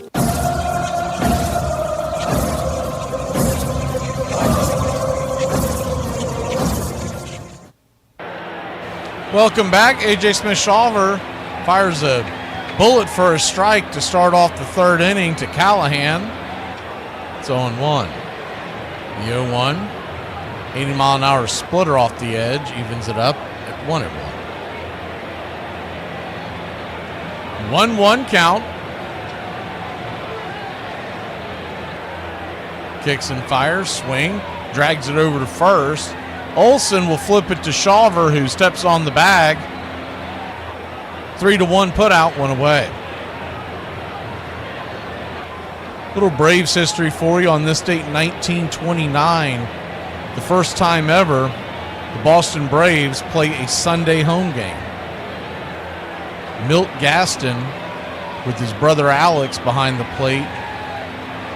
They relieve Red Ruffing in the seventh inning to become the second pair of siblings in baseball history to be battery mates. Tommy and Homer Thompson appeared in one game together for the New York Yankees in 1912. First pitch right there to Friedel for a strike. It's 0-1. The 0-1. Righty-lefty as the lineup flips over. Swing! That ball's hammered over to short. Backhanded by Allen. He'll fire over to first. A laser across the diamond that skips twice and into the glove of Mr. Matt Olson. 2 away. Good play by Allen to keep that from going to the outfield. Might have rushed it a little bit. He could have gotten up and taken his time as the runner going down the line, though, was hustling. Even with the ball bouncing a couple times, he beat him by about 2 strides. First pitch to McLean, the number 2 hitter, is a 4-seam fastball for a strike. It's 0-1. The 0-1. Rocks and brings it. Swing and a miss. 96 miles an hour. It's 0-2.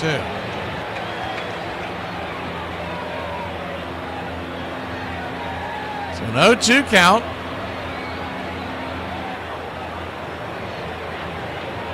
Comes set. Fires. Swing. Fouls it back. 98 miles an hour. Up top.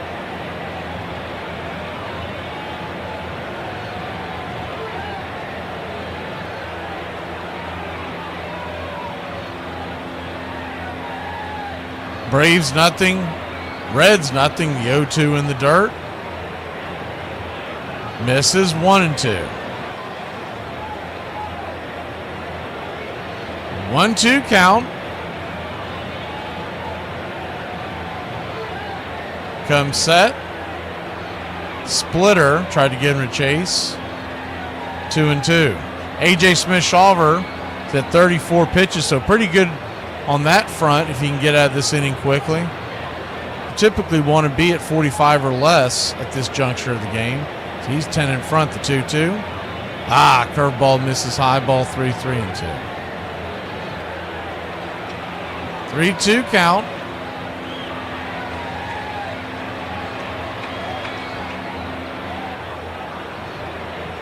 Swing! That ball's hammered high and deep into left field. Going back, making the catch at the track for a long out number 3 is Verdugo. I think AJ thought he gave it up. He hung his head, but we kept it in the park. We'll be back in a flash here on Braves Country. I just remember, like, in 1998, when the internet blew up and everyone was all freaked out about it, and they were like, keep your information off the internet! And we were like, yeah, for sure. And, like, now, a stranger can literally just pull up to us in an alley and roll down the window, say our name, and we're like, oh, thank God. Can you take me to where I live? Pete Schneider was a pitcher for the Cincinnati Reds from 1914 to 1918. On May 23, 1923, he had one of the greatest nights a baseball player can have. In that game, he was the starting right fielder for Vernon of the Pacific Coast League at Salt Lake City. In his first at-bat in the first inning, he hit a 2-run home run. Vernon batted around in the third, and once again, he would come up to the plate, this time with the bases loaded. With one swing, he unloaded them with a grand slam. In just 3 innings, he had 2 home runs and 6 RBIs. In the 4th inning, he again hit a home run, this time a 3-run home run. His next at-bat came in the 6th. He just missed another home run when he hit a double off the very top of the center field wall. In the 7th inning, he hit his 4th home run and 2nd grand slam of the game, raising his home run total to 4 and his RBI total to 13. Vernon would bat around again, and Schneider would come to the plate again in the 7th, this time with the bases empty. He hit another home run. His last at-bat came in the 9th. His last at-bat resulted in a flyout to center field. He ended the game with 5 home runs and 14 RBIs. What a performance. Oh yeah, and his team ended up winning the game 35-11. Rothstein was basically a guy who never gambled. You know, he's known as a gambler, and he never gambled on anything in his life, which is why he got very, very wealthy. He only put money ostensibly gambling on things that he knew were a sure thing or that he had covered so well that there was no way that he couldn't make a profit. I don't think he really cared about sports. I think he really did cynically feel like, well, these guys are schmucks. They're going to be old men, and I'm still going to be making money off this game when they just have to pay to get into the stadium. Welcome back. First pitch swinging by Eli White. 1 pitch, 1 out as it dives into the glove of the right fielder Fraley. 1 away.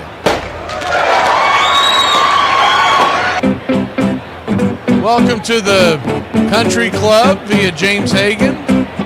We got Catherine, Jesse, Lewis, Kay Kelly, Jason Ham, Billy Power Max, Harlan County,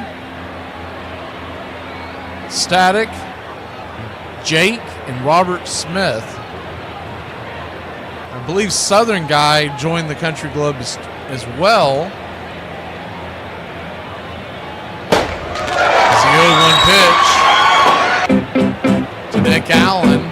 They call that a strike. That's a pretty low strike. It's 0-2.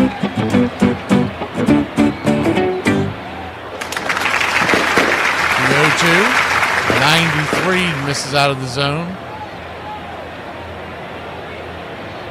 1-2. 1-2 count. Brings it. Swing. That ball's hammered into left field. That is through for a base hit. First base hit of the day for the Atlanta Braves. Nick Allen. And that'll bring the top of the lineup back up.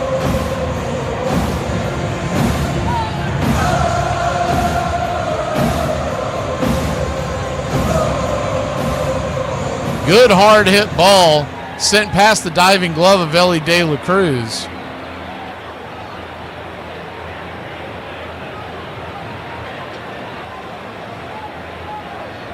That'll bring the leadoff hitter, Alex Verdugo, to the plate. First pitch. 81-mile-an-hour slider off the plate. It's 1-0. He has hit a home run against Singer. It'd be good to see Verdugo get his first home run as a Brave right about now. 1-0. 91 up top. Did he go? He did not. 2-0. They check down the third base line. Brian Walsh, the third base umpire, said no dice. So a 2-0 count. They're going to flip it over to first real quick to keep Nicky close by. Welcome in Tyler Benson. I believe that was the one from earlier, but just for good show, we'll do that, and we'll put Charles Fritz, a 4-month member, now up. The 2-0. 91 off the plate. Ball 3-0. So your Braves got something cooking here.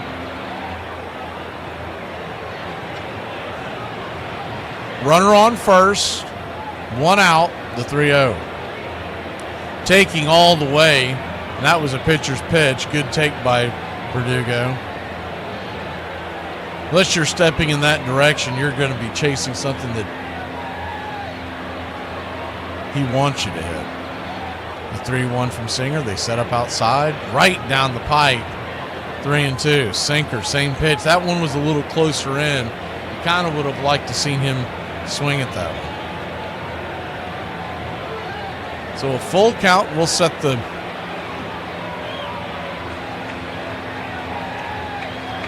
screen back for a second in case one of the runners gets into play. Runner does go. Swing! That ball's hammered down the right field line. It's going to bang off the wall. It gets down where the green grass grows. Here comes little Nicky Allen. He is safe with a head first slide. And Dr. Doogie with a RBI double to get us going here in game number 1.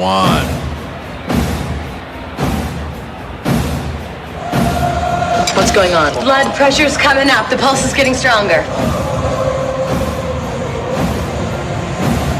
Get the OR ready. We've got a live one going and we want him to stay that way. Doogie smoked it past the first baseman, Steer. By the time he stuck his glove down, that ball was gone.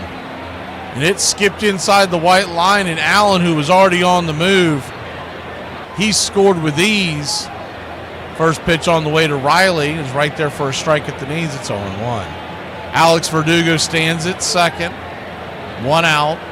Second time through the lineup, the 0-1. Just misses with the slider. It's a close pitch right there. 1-1. Might have been a touch outside, but honest engine, most umpires are calling that a strike. It was right there. The 1-1. Swing rattles it back. 1-2. Austin Riley, his last time up, he flew out, but he gave it a ride. He just missed that one. See that ball rattle back to the screen like that. They just missed timing it up. 290 average now for Riley. 8 home runs. 1-2. Swing! That ball's lifted into center field. That's going to get down for a base hit. Here comes Alex Verdugo flying around, and he will score in your Atlanta Braves. You're my boy, Boo! Take a 2-0 lead. You're my boy! Hard hit ball by Riley. Right on the end of the bat, but hit it on the screws. Drills it into center. Braves take the lead 2-0. Good hustle by Verdugo around the base paths.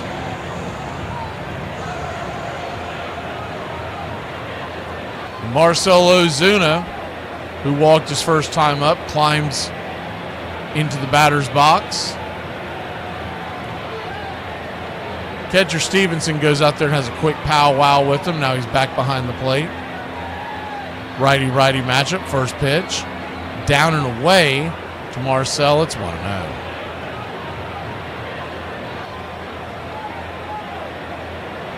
The 1-0. Comes set. Kicks and fires. Slider misses. 2-0.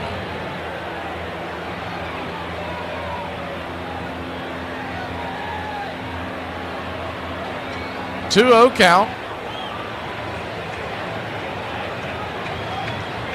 Brings it. Swing! That ball is going to be head towards right field. A busted bat. And coming over making the catch is Fraley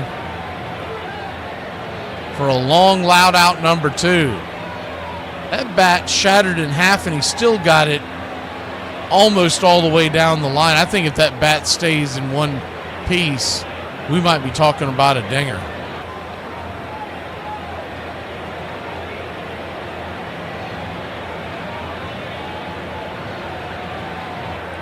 So 2 down. Matt Olson, the batter. Braves lead it 2-0. First pitch. Sweeper misses outside. It's 1-0. Righty-lefty matchup. Olson grounded out his first time out. Been hitting the ball hard recently, the 1-0. 87, high and out of the zone. 2-0. We haven't seen him do it in a little bit. He seems to be kind of overdue for the chop house. The 2-0. Swing and a miss. Cutter in on his hands.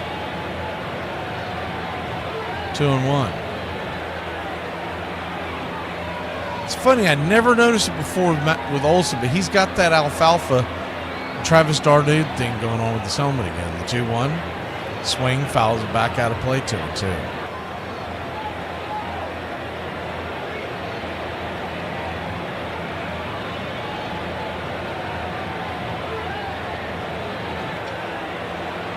Two count. Righty-lefty. Swing! That ball's hammered into right field. That ball's going to get down off the wall, but just foul. And I mean just foul. Riley would have scored for sure. That ball just missed pay dirt. Missed the line by, we'll say 5 feet, maybe, if that. Right down there in that corner. The 2-2. Check swing foul, just went off his bat. We'll do it again.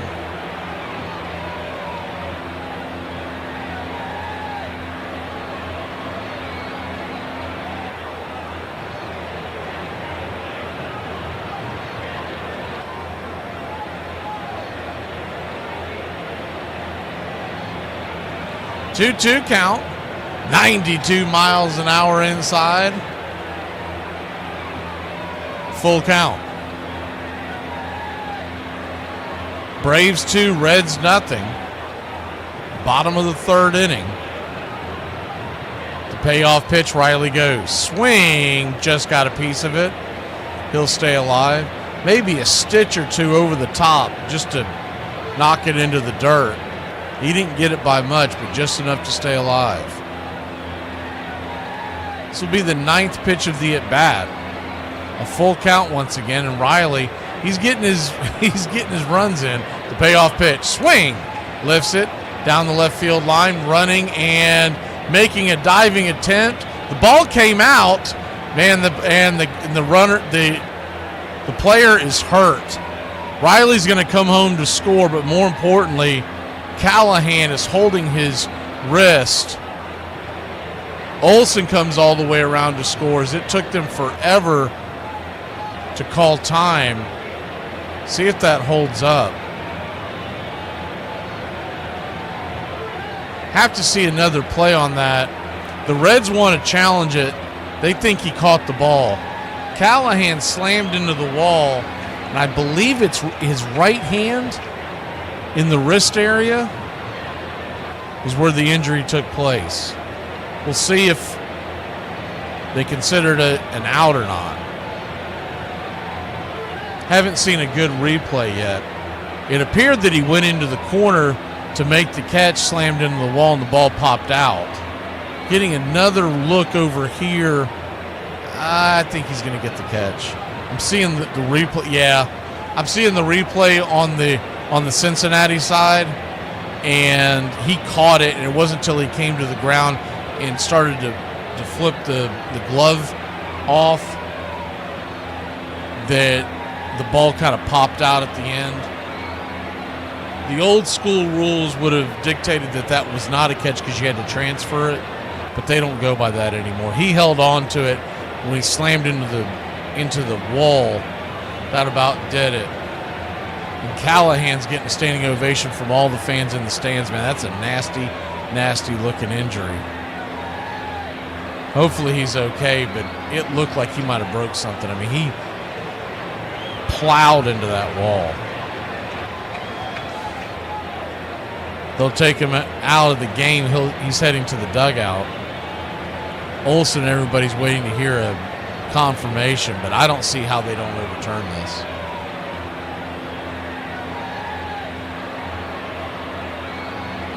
They're getting the replay in New York. And Honest Engine, he caught the ball.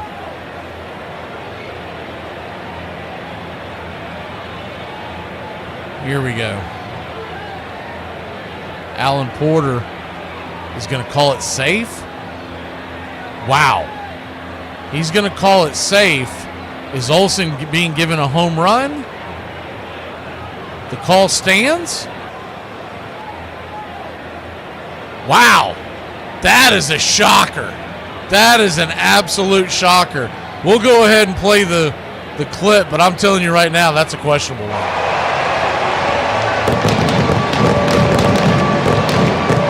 Hello from Plank Road Field. Smooth as it gets. Ice House. Always smooth, never watered down. We must win today. Losing is not an option. It's kind of a melodramatic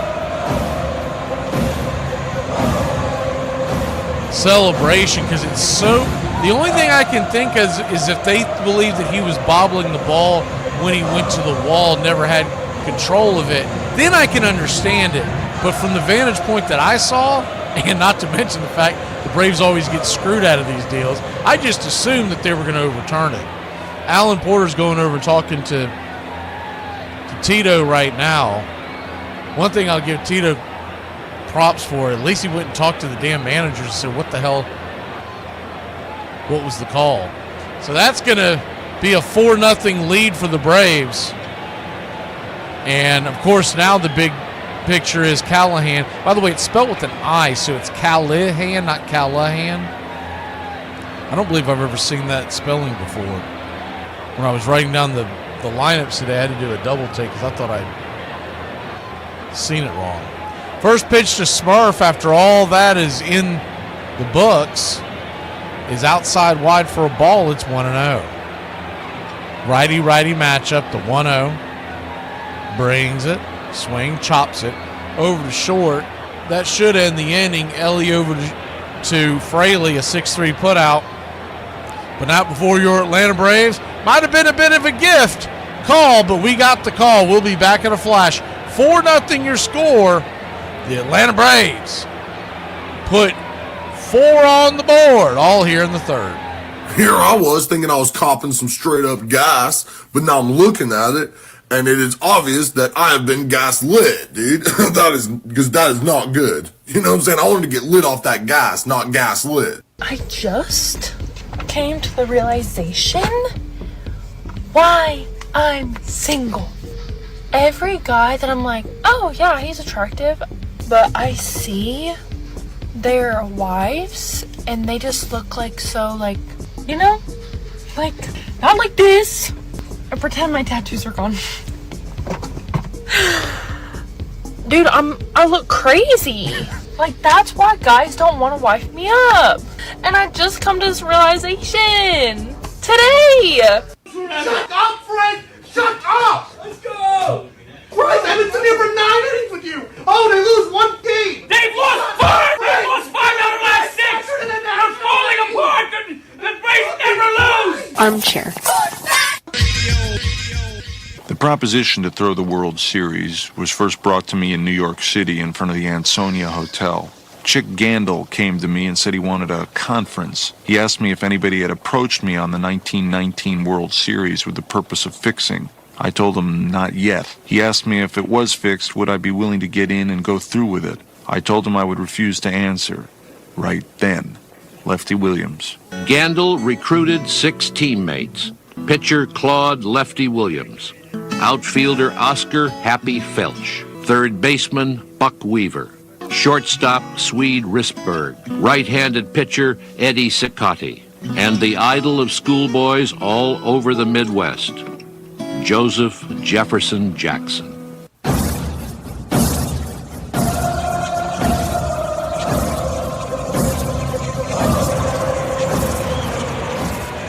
Welcome back. Yeah, that was a crazy one. Matt Olson technically hit his 6th home run there. First pitch on the way to Ellie De La Cruz is a 4-seam fastball off the plate. It's 0-1. It's got to be a little shell shock for the Reds players too, because they just saw one of their guys go into the dugout with. It looked like, I don't want to sit here and play a doctor, but is the 1-0 right there inside 1-1. It looked like a possible broken wrist as he slammed into the wall. For those of y'all who are not watching the game, just listening to it, is the 1-1 swing and a miss. It's 1-2. Callahan went running into the wall. When he hit the ground, he held on to the ball. Then, as he rolled over, the ball popped out and he flipped off the glove. Typically, they call that an out nowadays. Now, years and years ago is the 2-2 to Ellie after the swing and the miss. Pitch on the way. High and out of the zone, full count. Typically nowadays, they do not make you have to transfer it. It's the payoff, swing, fouls it back, do it again. That's always been the rule, and the rule has never changed, but typically they give the guys the benefit of the doubt if they make, because you see it all the time. I'll give you an example. The 3-2. Swing and a miss, strike 3. Got him with the 4-seam fastball. One away. We had a play earlier in the series, the Dodgers series, where a ball was a line drive in the infield. I'm sorry, the outfield, in the shallow outfield, and the ball was caught as the first pitch on the way. Is a swing and a miss strike to Lux. It's 0-1. And before he transferred it to his throwing hand, he took a couple of runs, and the ball popped out. This was the Dodger outfielder, and they called it an out. As the 0-1 pops it up. High in the sky, can of corn. Coming over and making the catch is Harris, 2 down. So I've just gotten used to the fact that they call those outs nowadays, even though way back when they were always considered, until you transferred the ball cleanly, it was not considered an out. But to the letter of the law, that's what they were calling it on that play that just took place here. But you just don't see it anymore. Anymore, they give him the benefit of the doubt, saying, nah, he caught the ball. He just bobbled it or in that case, dropped it after he was probably, I'm sure, as the 1-0 pitch is roasted down the line foul. 1-1. I'm sure in his mind, he had caught the ball, held on to it long enough, and at that point, the pain kicks in. 1-1 count. Swing! 96 miles an hour. Fouls it straight back. It's 1-2. So if you're a Reds fan, I can understand the frustration. And not to mention the fact you're worried about your player getting hurt. The 1-2 in the dirt. 2-2. If you're a Braves fan, all you're thinking is, man, we finally got one to go our way. But the big story there is the kid hurting his, if that's a broken wrist, he could be done for the season. The 2-2. Swing, chops it foul. Do it again. Nowadays, they can typically get him back maybe by end of August, early September, but depends on how you're. I know I'm getting way in front of it. They haven't released any statement on how bad he's hurt, but it looked bad. The 2-2. Swing, rifles it back, foul, do it again.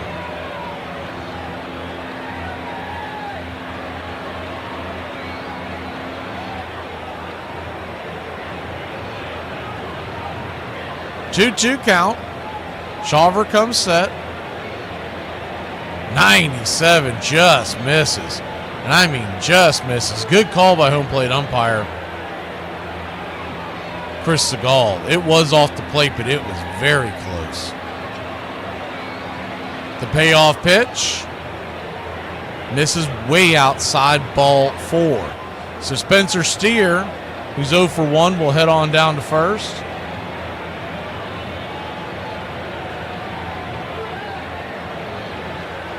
Two outs. Yeah, I thought I had heard his name before, Kerry. I just didn't realize that he actually spells it with an I, not an A. First pitch on the way. It's Tyler Stevenson, misses for a ball. It's 1-0. Stevenson flew out his first time up. 2 pitches, he almost took yard. One was caught at the wall, the other one bent just foul. 1-0. Curveball misses. 2-0. Yankees and Padres are scoreless in the third. Pirates lead the St. Louis Cardinals 2-0 early on in that one. Time is called behind home plate while Sean Murphy had an equipment failure. Glove coming apart. 2-0 count. Stevenson digs back in. Runner at first. 2 outs. The pitch. Down and away, 3-0. They're in the bottom of the second, by the way, in St. Louis. Cubs and Giants are scoreless in the third. It's checking and I always check the weather in these MLB games every day, just curious about the wind and whatnot. It's a 3-0 right there. Smacks the inner track. 3-1. Fastball in on the edge. It's 49 degrees in Chicago with the wind blowing in about 15 miles an hour on a Monday night. 3-1. Ball 4. So he has walked 4 batters now, A.J. Smith-Shawver. He struck out 2. This is getting a little out of hand. It's control. This is what sent him down before.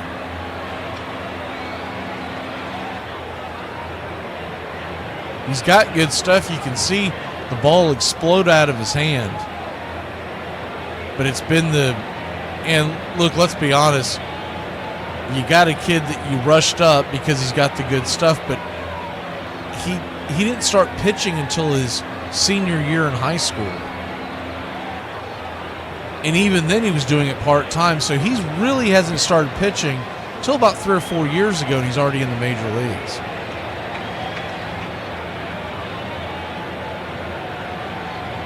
Two on, 2 out.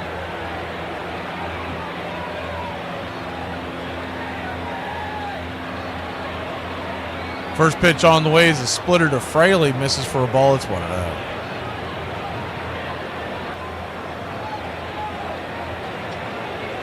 1-0.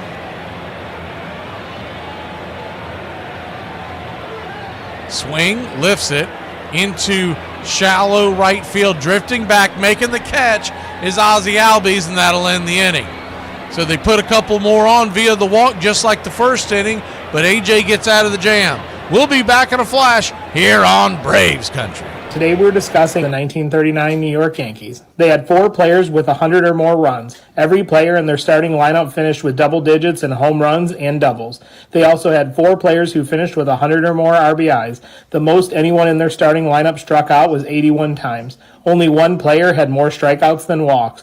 5 players had an on-base percentage of 400 or higher. 5 hitters produced an OPS plus over 130. The Yankees' pitching was also great in 1939. Red Ruffing threw 233 innings with 148 ERA plus. Their bullpen ate up a lot of innings. Combined, Steve Sundra and Mariusa Russo threw 240 innings with an ERA below 2.75. That season, DiMaggio was incredible. He won the American League Most Valuable Player, batting .381 with a .671 slugging percentage, 30 home runs and 32 doubles. Oh yeah, and he only struck out 20 times. In May of that year, they went 24-4, scoring 213 runs or an average of 7.6 runs per game. By the end of May, they were already 6.5 games up in the American League. They won the American League by 17 games with a record of 106-45. In the World Series that year, they faced the 97-win Cincinnati Reds. The 1939 Yankees have the 6th best winning percentage of any team that won the World Series. They also have the largest run differential in baseball history at plus 411.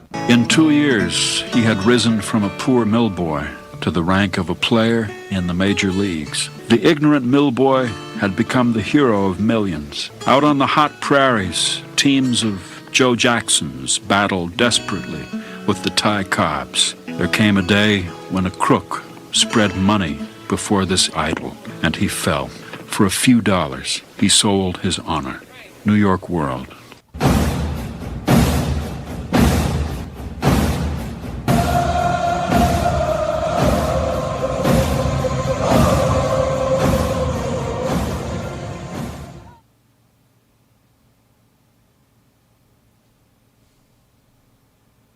Welcome back. First pitch on the way to Ozzie Albies as he leads us off. Misses outside for a ball. It's 1-0, righty-lefty matchup. The 1-0 swing. That ball's lifted into center field. That's going to get down for a base hit. So a leadoff single by the Wiz. And we get things going here in the bottom of the 4th inning. I'm the Wiz. I'm the Wiz. I'm the Wiz. I'm the Wiz, and nobody beats me.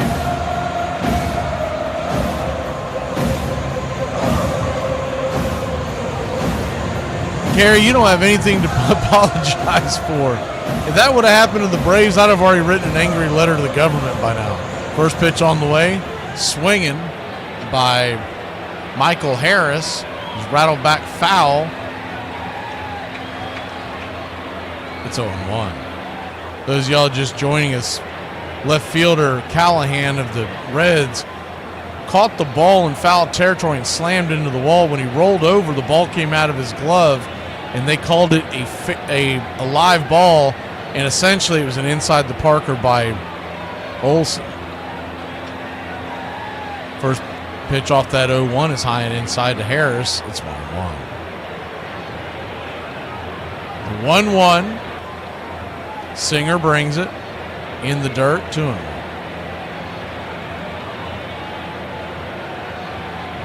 2-1 count.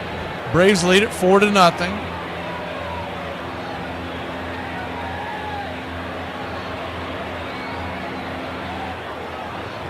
Singer comes set, kicks and fires, swing. That ball's hit hard on the ground, off the glove of the second baseman, McLean.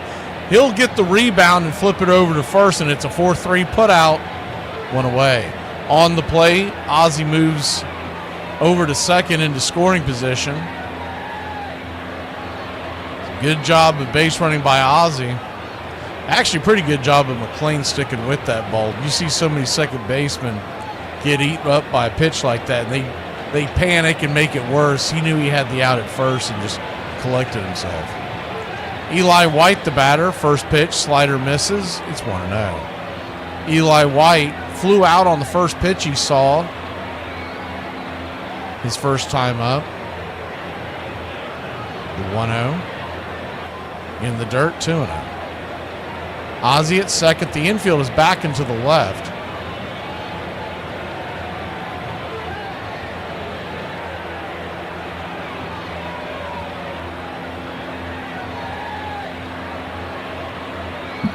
Two-0 count. Singer brings it. Swing! That ball's belted into left field. Right there at the warning track, making the catch for a long, loud out. Number two, is done. He came in for Callahan off the injury. Man, it looked like he got around on that, but after I see it a second time, it looks like he just got underneath it. Nick Allen, your batter. He singled his first time up. Hard hit single. First pitch, swinging. That'll chop it to third. That'll end the inning. 5-3 put out. Braves threaten but can't get him across. We head to the fifth. leading by 4. Espinal Dunn, the bottom of the order, to lead us off when we return.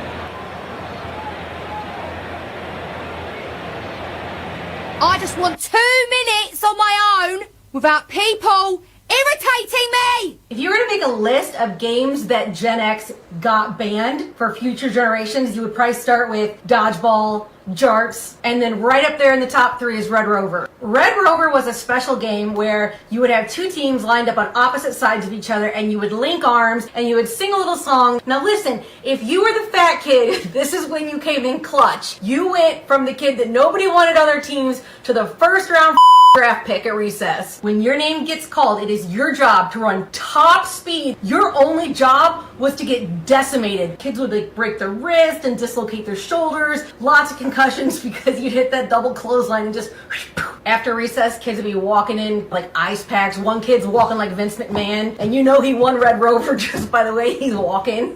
Come back next week when I try to explain smear the without getting canceled. A South Carolina country boy, he had learned how to bat from a Confederate veteran who had learned his baseball from Union soldiers in a northern prison camp. He had hoped to be a pitcher until he broke a batter's arm with a wild pitch. Jackson could neither read nor write, but he could hit.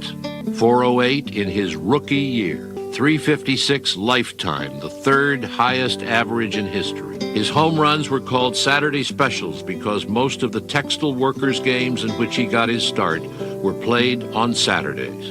And he hit them with a special 48-ounce bat, Black Betsy, made for him by a local lumberman from the north side of a hickory tree, and darkened with coat after coat of Jackson's tobacco juice. Ty Cobb himself thought Joe Jackson the greatest natural hitter I ever saw. He was called Shoeless Joe because he was said once to have been spotted in the minors playing in his socks when new shoes proved too tight. First pitch on the way to Espinal is hammered down the right field line. It's going to bend foul and out of the reach of Eli White there in the corner. It's 0-1. A.J. Smith-Shawver so far. This will be a 60-second pitch. The 0-1, 95, kisses the black. It's 0-2. He's given up 4 walks and 2 strikeouts. That's it so far for A.J. The 0-2. Splitter in the dirt, 1-2. Braves 4 runs, 5 hits, no errors. Cincinnati zeros across the board. The 1-2 check swing down the first base line. Do it again. And you love those zeros. The 4 walks is concerning. I'm sure it's something that they'll harp on after the game. And if he goes out and continues to have a decent outing, they're not going to overreact to it. The 1-2 swing and a miss, strike 3. Espinal's swing through came around and smacked Sean Murphy. It actually got him in the shoulder. It looked like it got him in the face because his mask went jiggling around, but it actually got him in the shoulder. First pitch on the way is a curveball. Down and away. It's 1-0. Blake Dunn is first at bat. He's in for the injured Callahan, batting 170 on the year, 1 home run, 7 RBI. The 1-0 swing, chopper back to the mound. AJ's got it, flips it to Olsen. 2 up, 2 down in the 5th.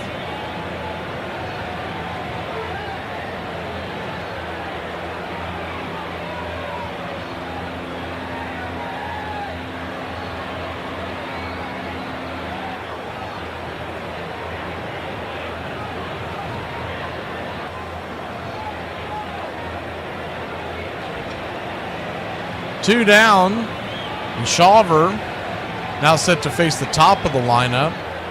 TJ Friedel, the batter, righty-lefty. First pitch, curveball inside. 1-0. This will be the 3rd time through the order for AJ.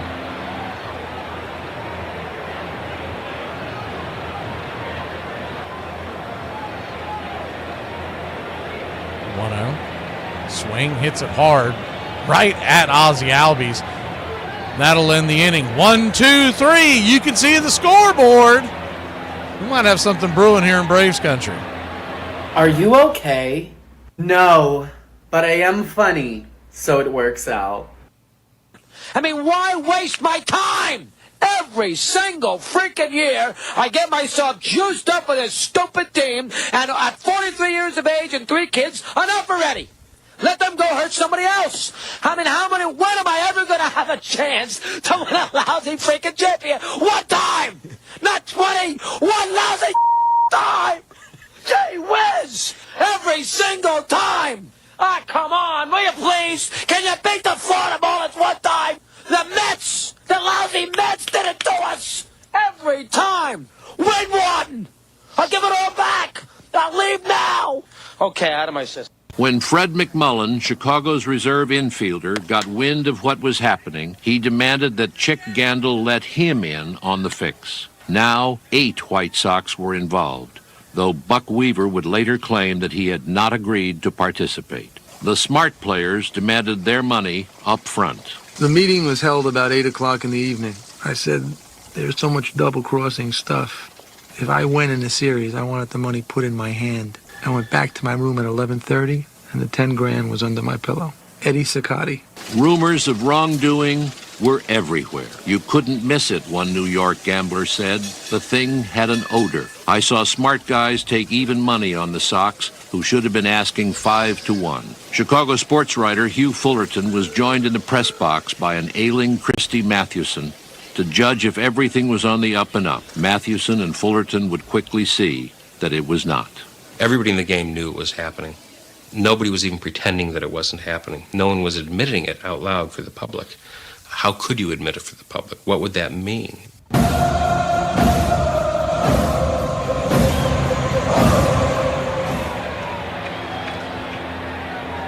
Welcome back.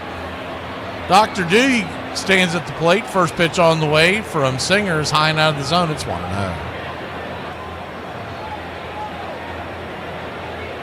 1-0. Kicks and fires. Slider at the knees, 1-1.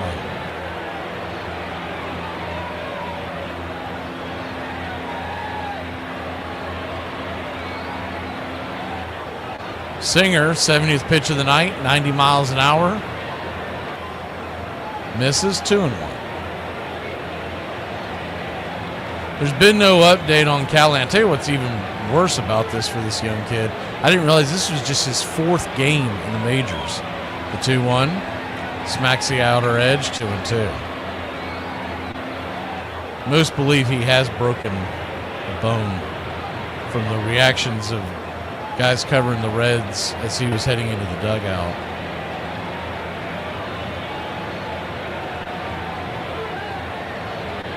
The 2-2 inside, ball 3-2.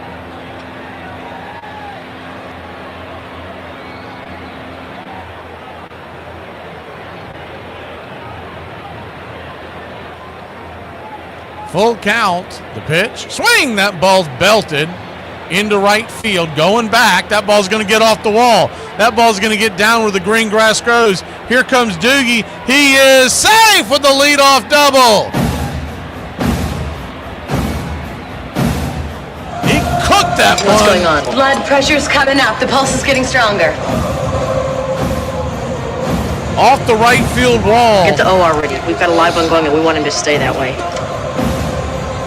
Good play by Fraley to make that a really close play at second. He got a perfect hop and threw it into second. Doogie barely beat the throw. Good tag applied by Ellie. First pitch to Riley is swung on. That ball's lifted high into center field. Doogie's going to tag up, and he is safe. Doogie, great job there.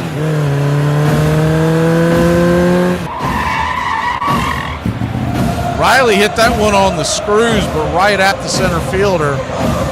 Doogie taking off on the tag. Center fielder Friedel didn't get a whole lot on that one. So he got to the cutoff man, Ellie. By the time he turned around, Doogie was safe. Marcelo Ozuna, the batter, swing, broken bat. Are you kidding me? A second broken bat tonight. It's going to dribble to short. Ellie's going to make the easy 6-3 put out, 2 down. Whatever bat you're using, Marcel, throw that damn thing away. Second bat, shatter. He tosses the handle in the air out of disgust.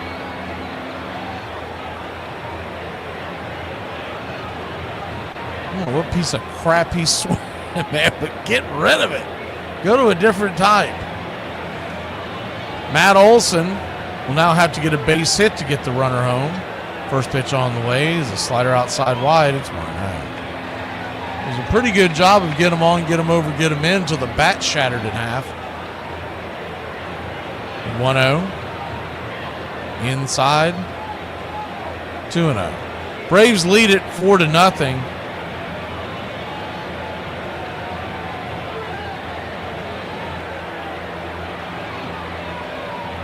The 2-0. Ball 3-0. Missed way off the edge.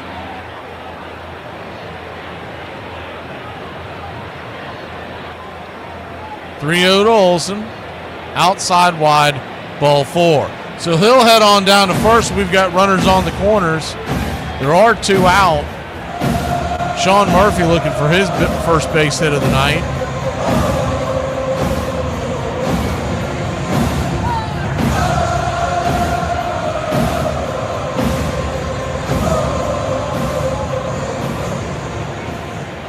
Singer, by the way, is at 80 pitches after this one. First pitch to Smurf is a slider down and away. It's 1-0. He's really not at a bad number. He could probably go back out there for the 6th, assuming he gets out of this within reason.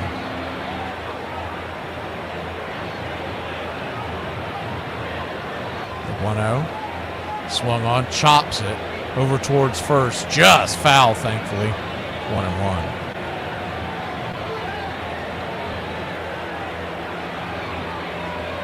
1-1 count. Braves lead it 4-0. We're here in the bottom of the 5th inning.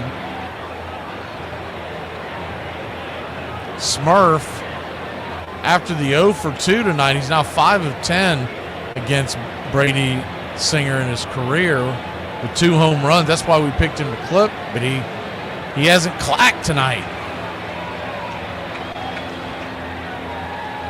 1-1. Outside wide 2-1.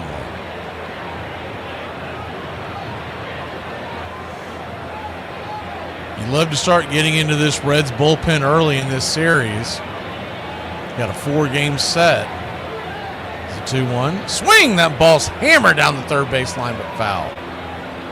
Man, did he put a smoke job on that one, just couldn't keep it straight.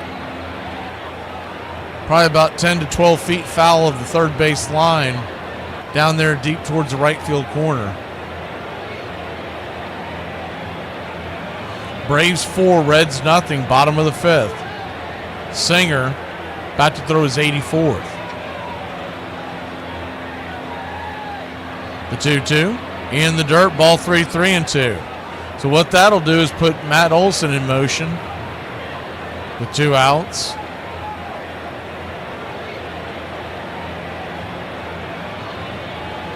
Full count to Smurf. Ozzie Albies looms on deck. Singer comes set. The payoff pitch. Caught looking, strike 3. Man, you got to get the bat off your shoulder, son. 2 strikes. 2 outs. Too thick to swing. We'll be back in a flash here on Braves Country. Yeah, just a sec. Is there an Ernie Pantuso here? That's you, Coach. Speaking. I'm not a drinker. I would like your undivided attention, please. You couldn't handle my undivided attention.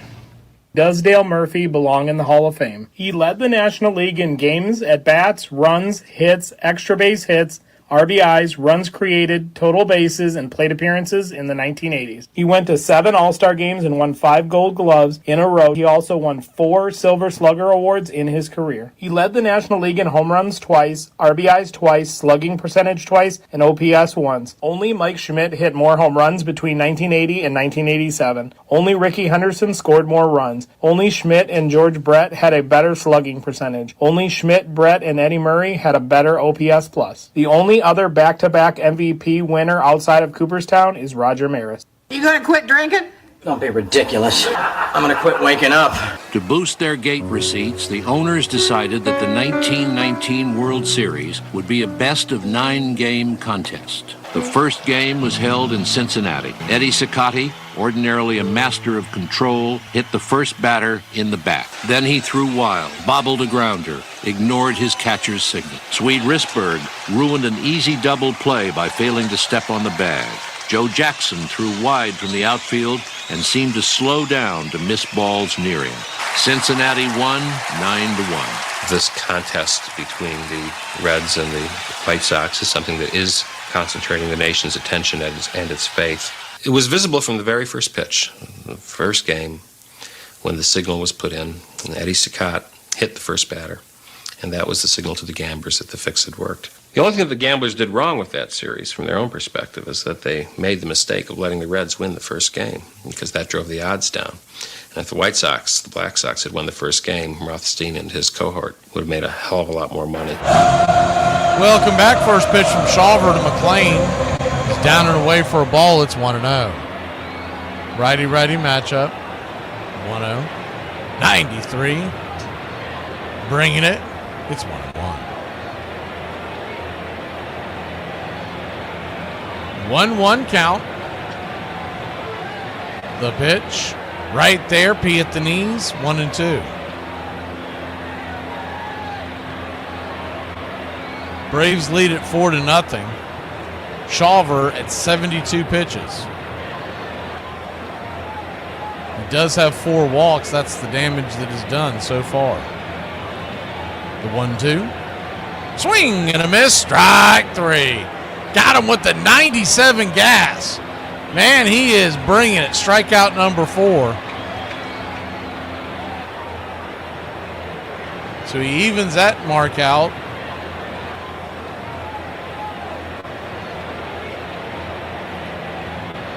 He's had troubles with the walks, but honestly, Shawver, his last 2 starts have been really impressive. First pitch on the way, 97 right there below the knees. Might have been a touch low. Ellie De La Cruz did not like that one at all. It's a 1. That was a 50-50 one, depending on what kind of cap you're wearing, as if you thought that was a ball. The 0-1 in the dirt, that one was definitely a ball. Splitter misses. 1-1.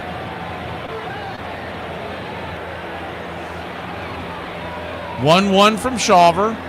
Swing, hits it. Across the infield, left-hand side. Scooping it up is Riley. He'll flip it over to first. 5-3 on the putout, 2 away. Braves in the bottom of the 6th will have Ozzie and Michael due up along with Eli White.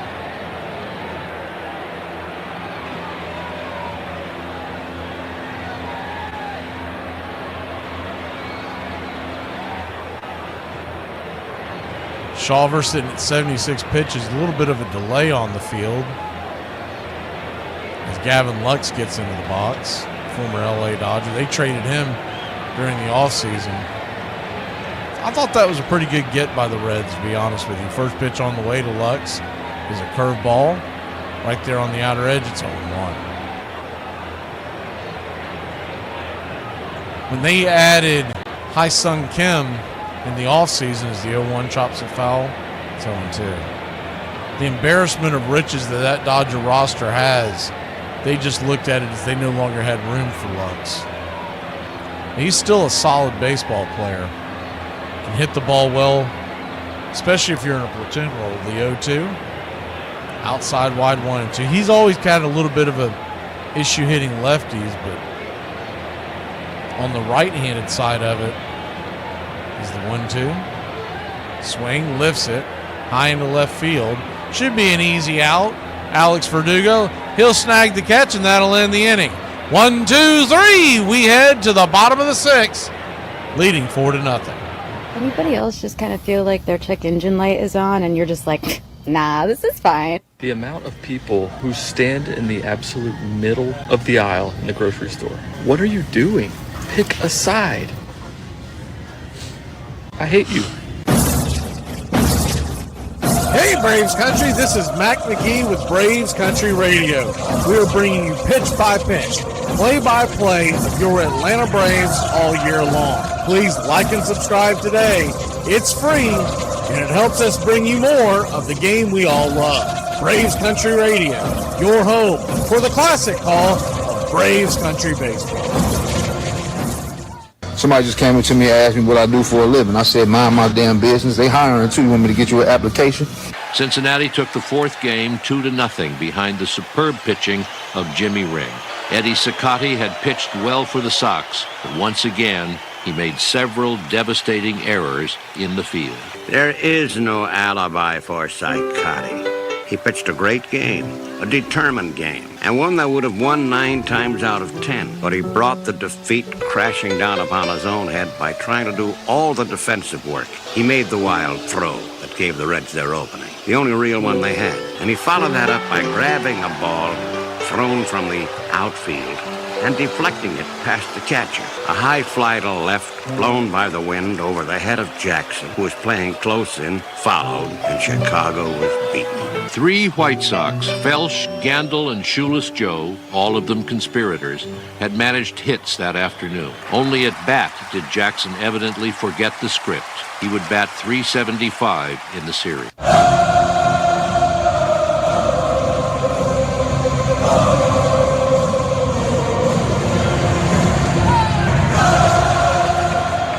Ozzie Albies comes to the plate. First pitch swinging. Fouls the sinker. High and into the night. Out of play. It's 0-1. Ozzie 1 for 2 on the night.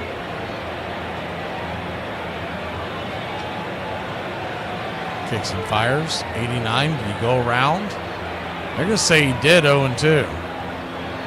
Ozzie singled to center. His first time up. Or, excuse me, his second time up. Flew out to right his first time up. The 0-2. 91 misses high, 1-2.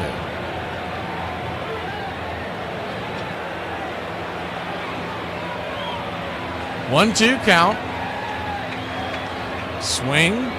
Chops it towards the first base dugout. We'll do it again.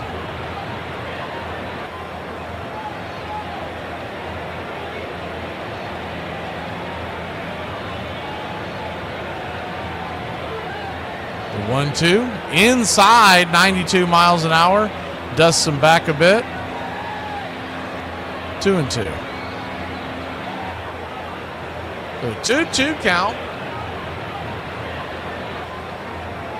Pitch, swing, chops it off his instep. We'll do it again.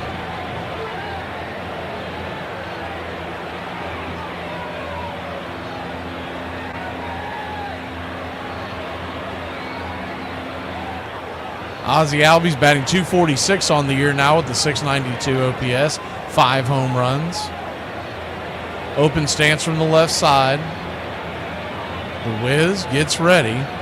Singer delivers. Swing, lifts it high into right field.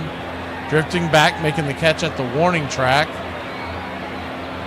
for a loud out, number 1.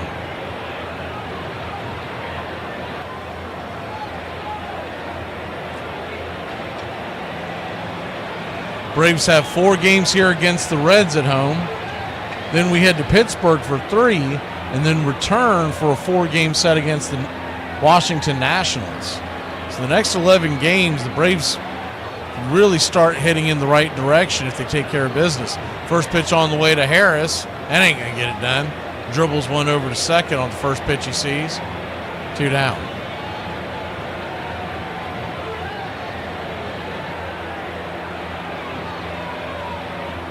After that Washington series, we head out to Boston, and then another 3-game set at Washington before we return home to face the Padres. The Braves, it doesn't happen often, but they are off on Memorial Day. First pitch on the way is a 4-seam fastball. High and out of the zone, it's 1-0. 1-0, brings it down and away, 2-0. Eli White with 2 flyouts. His last one really got into it, just got underneath it. 2-0 count. Swing! That ball's lifted, hammered down the line just like the last one. This one will curve, foul, into the stands, well before the foul pole.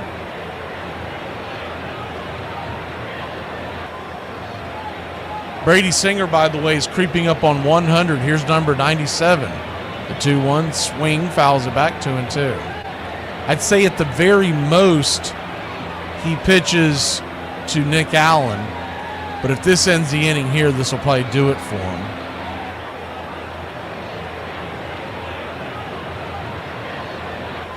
The 2-2 from Singer. Swing, slap set, foul down the line. Full count, 2-2.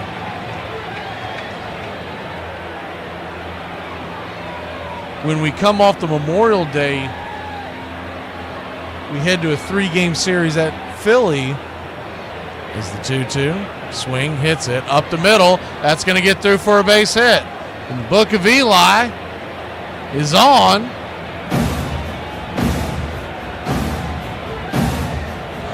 The 2 outs, which means a little white lightning might be in order. You might see him take off with Allen up there at the plate.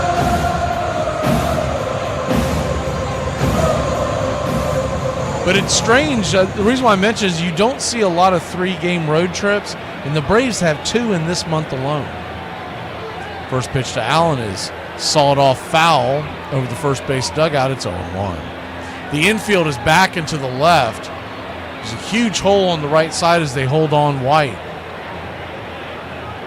You got to figure Nick Allen's gunning for that area. The 0-1, down and away, 91 miles an hour.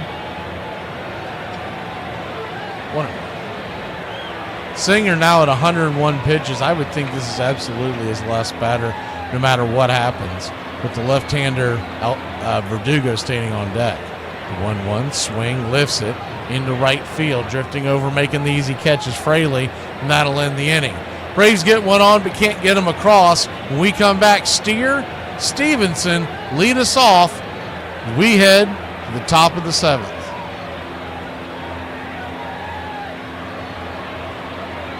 This is Lou Brissy, and the fact that most of you don't know who he is a travesty. Before he could fulfill his childhood dream and play in the major leagues, World War II happened, and by 1944, he was serving as a squad leader in G Company, 351st Infantry Regiment, 88th Infantry Division. On December 7th, 1944, the place he was stationed, near Florence, Italy, was attacked by an artillery barrage. 8 men went down. 20-year-old Captain Lou Brissy was one of them. An artillery shell had broken both of his feet and shattered his left tibia and shin bone in 30 places. Shrapnel was also stuck in his shoulder, both hands, and both thighs. Barely conscious, he laid there in the snow and mud until medics arrived. The medics' first thought was to amputate, but Lou wouldn't have it. Amputating his leg would end any chance he would have of playing baseball for the Athletics. Doctors would persist, saying that he could pass away, but his mind never wavered, and he told them that he would take his chances. Fast forward 2 years. Lou has now gone through 23 surgeries and had 40 blood transfusions. His leg is reconstructed with hardwire, and it has a metal plate protector. During this time, Connie Mack, manager of the Athletics, would write him reminding him that healing was his main priority. Once he was healed, Mack assured him he would get a tryout with the team. The Athletics would sign him and send him to play for the Savannah Indians, where he would lead the league in wins, strikeouts, and earned run average. Eventually, he would be called up, and his dream of playing professional baseball would come true. Bob Feller said that without World War II, Lou Brissy would have been inducted into the Hall of Fame. Now you know the story of Lou Brissy. Do me a favor and share it with someone who you know loves baseball and doesn't know the story. At a meeting in New York City, Ward helped found the Brotherhood of Professional Baseball Players. It was the players' first attempt to organize, and they were determined to abolish the hated reserve clause. But Albert Goodwill Spaulding and the other owners would not give an inch. In 1889, they tried further to consolidate their power by setting an absolute salary cap of $2,500. Then added insult to injury by charging the players rent for their uniforms. It was the last straw. Welcome back. First pitch on the way. Spencer Steer is fouled back out of play.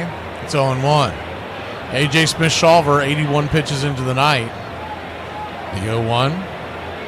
96 misses outside wide, 1-1.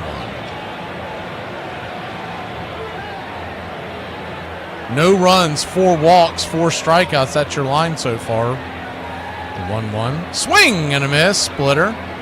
1-2. I'm sure a lot of y'all know what's going on if you've been paying attention, but we won't jinx it. But the question would be is how long does AJ go? I don't think you can make it to the end of the game with today's pitch count. The 1-2, swing, pops it up, high in the sky.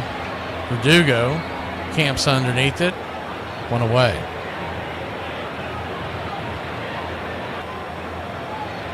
Good to see you, Denise.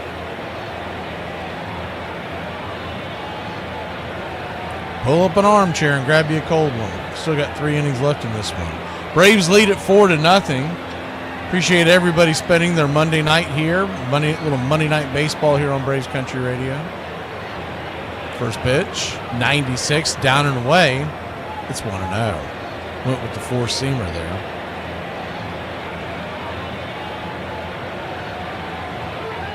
The 1-0. Swing, rips it. Line drive. Leaping catch by little Nicky Allen. 2 down. Hard hit ball almost made it into the outfield.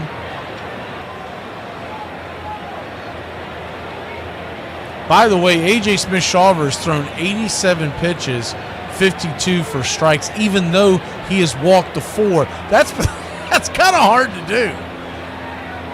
First pitch on the way is a bender curveball down and into Fraley. It's 1-0. Righty-lefty matchup. The 1-0. 95 at the knees. Called for a ball inside. Ball 2-0. 2-0 count. Shawver comes set, lifts the blue glove. Swing! Rattles it foul down the left field line. Out of play. 2-1.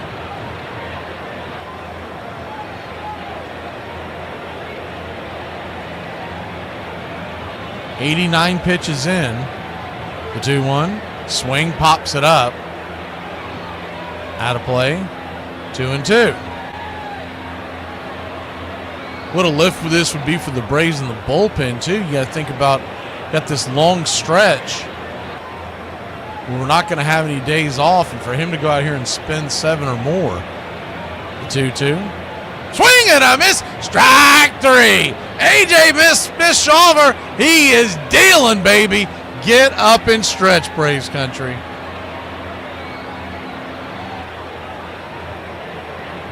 All right. I can't see you. Let me hear you. A 1, a 2, a 3. We out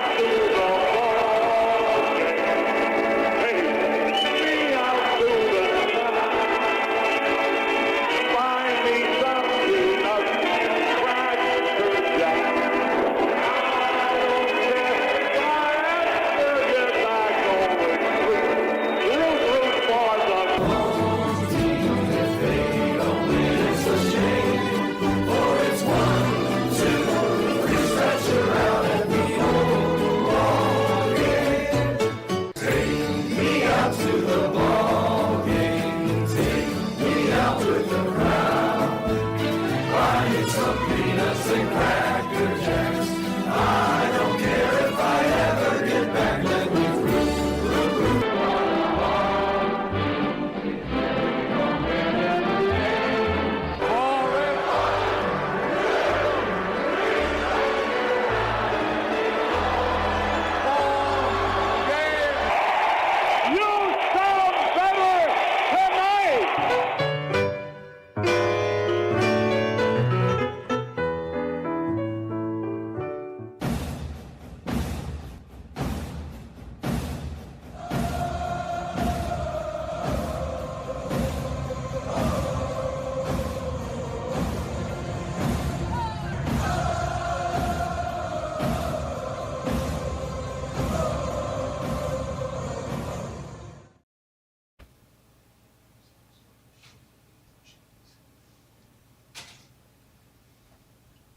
Welcome back. We head bottom of the 7th. Scott Barlow is coming on to pitch. Right-hander digs in. First pitch on the way to Dr. Doogie is a four-seam fastball off the edge for a strike. It's 0-1. Doogie's 2 for 3 on the night. It's an RBI and a run scored. The 0-1. Swing! Nasty curveball diving down and in. 0-2.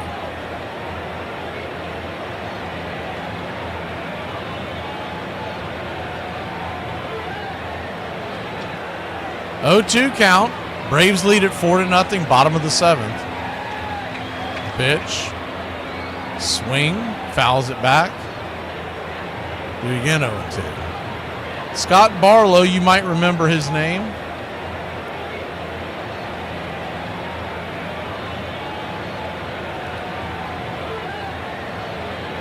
This is the 0-2. In the dirt. 1-2. He was briefly in the Braves organization. The Braves never actually called him up.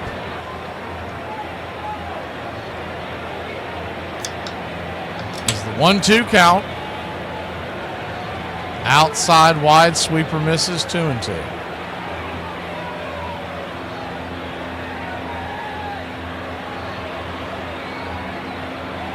Scott Barlow has played in the bigs with Kansas City, San Diego, Cleveland, and now Cincinnati. 32-year-old out of New London, Connecticut. Drafted by the Dodgers in 2011. 2-2. Outside wide, ball 3-2.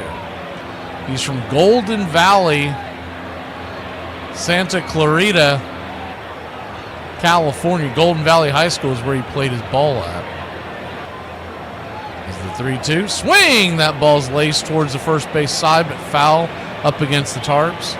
I like his nickname. His nickname is Scoots Magoots. There's got to be a story in there somewhere. Scoots Magoots. We got to get him back. The payoff pitch brings it. Outside wide, ball 4. So a great at bat by Doogie. Tell you what, he's had some really good at-bats all night long. Let's play his clip.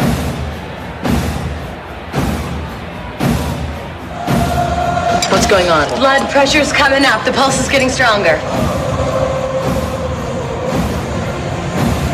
Get the OR ready. We've got a live one going and we want him to stay that way.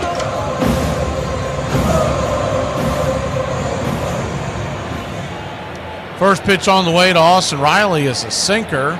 Right there inside, it's 0-1. Scoots Magoots, what a great nickname. The 0-1. Swing, hammers it down the third base line, just foul. And I mean just foul. It's 0-2. The 0-2 count.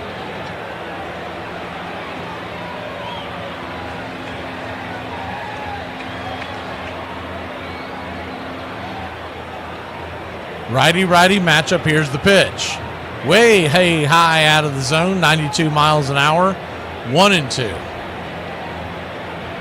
Tried to get her to chase up top. That was a little too high and out wide, almost in pitch-out territory. The 1-2. Sweeper misses down and away. Ball 2-2. The runner at first. Nobody out. Barlow comes set, brings it. 3-2. Slider misses. That one was in the dirt as well. So his second full count since coming out of the bullpen. Standing on deck, Marcell Ozuna. Braves 4, Reds nothing. The payoff pitch. Swing! That ball's lifted high into right field. Should be an easy carom and a catch. It is. F9 in your scorecard. Jake Fraley makes the play. One away.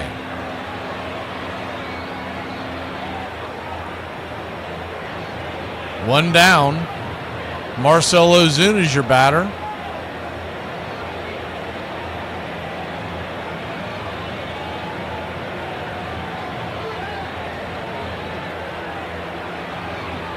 First pitch on the way to the Big Zoo is 81. Whoa, that was well below the knees.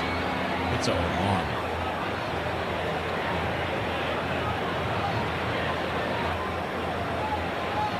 The 0-1. 93 outside. 1-1.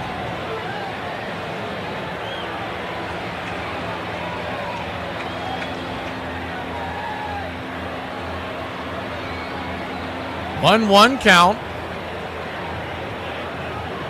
Kicks and fires. Swing. Pops it up. High down the right field line, giving chases Fraley. Running out of room. No, he'll make the catch. A tumbling catch in deep right field in foul territory as he rolls over into the dirt near the tarps over there to away. Man, that was a nice catch. You even see Braves fans standing up and applauding that one. That was a beaut. The Reds have officially announced that Tyler Callahan broke his left forearm, which is what we thought had happened. We thought it was somewhere in the wrist forearm area, but the Cincinnati Reds have officially announced it. Matt Olson stands in. You always got to wait till you hear it from the horse's mouth before you want to say anything like that. First pitch on the way is a curveball outside wide. It's 1-0. I know a couple of writers had released it a few minutes ago, but the Reds just officially announced it. 1-0. Brings it. Swing. Rattles it back. Foul. 1-1. Can't remember who put it in the chat, but thanks for giving us the heads up. I think it was Neil.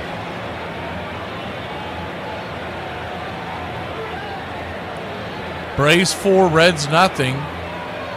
A.J. Smith-Shawver appears to be ready to go back out for the 8th inning. The 1-1. In the dirt. Did he go around? He did. 1-2.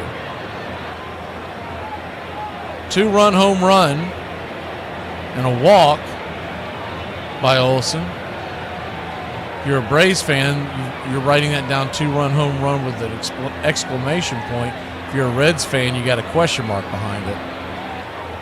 The 1-2, outside wide, 2-2, and on the play, Dr. Doogie steals second with ease. He took off and timed that perfectly, expecting another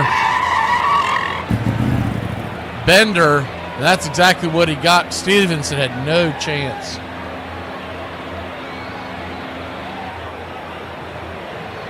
The 2-2 count brings it. Chops it over to first. Should be an easy play. It is. And that'll end the inning. We head to the 8th inning. You know what time it is. Let's get ready, Braves country. Ted Turner took over ownership of the Braves in 1976, a season in which they finished last in the National League West. At one point, they were so bad they lost 13 consecutive games. But this didn't faze Turner, who had high hopes for the 1977 season. Unfortunately, reality set in, and shortly after the start of the season, the Braves found themselves in a 16-game losing streak. So how is Ted Turner going to turn around a team that was headed further and further down the standings? He took matters into his own hands, literally. He told the press that Braves manager Dave Bristol was on a scouting trip, and he would be taking over managerial duties on May 11th, a day when the Braves were facing off against the Pirates. It went about as well as you think it would. Not knowing any of the signs, he had to sit next to coaches and tell them what signs to relay to players. The Braves wound up losing the game 2-1 for their 17th straight loss, putting them 8-22 on the season. Turner's goal was to be in the trenches to get to the bottom of what was wrong with his struggling team. The next day, Turner received a letter from National League President Chub Feeney telling him that his first game as manager would be his last, but why? According to Rule 20E, no manager or player on a club shall directly or indirectly own stock or any other proprietary interest or have any financial interest in the club by which the manager or player is employed except under an agreement approved by the commissioner. With Turner out in Bristol on his trip, another Braves coach, Vern Benson, took over managerial duties for the next game and ended the Braves' losing streak with a 6-1 victory over the Pirates. With the help of several would-be owners, Ward and the Brotherhood started a rival league, the Players League. At first, the new league did well. 56 top players defected to its teams and brought their fans with them. I am for war without quarter. I want to fight until one of us drops dead. From this point on, it will simply be a case of dog eat dog, and the dog with the bulldog tendencies will live the longest. Albert Goodwill Spaulding. Welcome back. First pitch on the way is a strike at the knees, four-seam fastball. It's 0-1. The 0-1 swing rips it up the middle, and that'll end it. That'll end the no-no. So anyone that mentioned it in the chat, you're the jinx. A.J. Smith-Shawver pitched one heck of a game. Though he had all the walks, it was still fun to watch. Man, you would have loved to have seen that go just a little longer, see if he could have gotten it.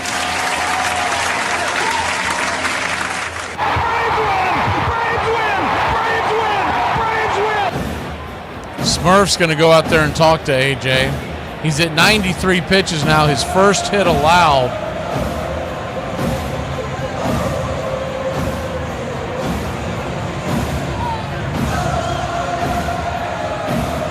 I don't know if y'all have ever picked up on it, but if you see me, hear me say something like, you can see the scoreboard or something like that, that means that there's a no-no going on.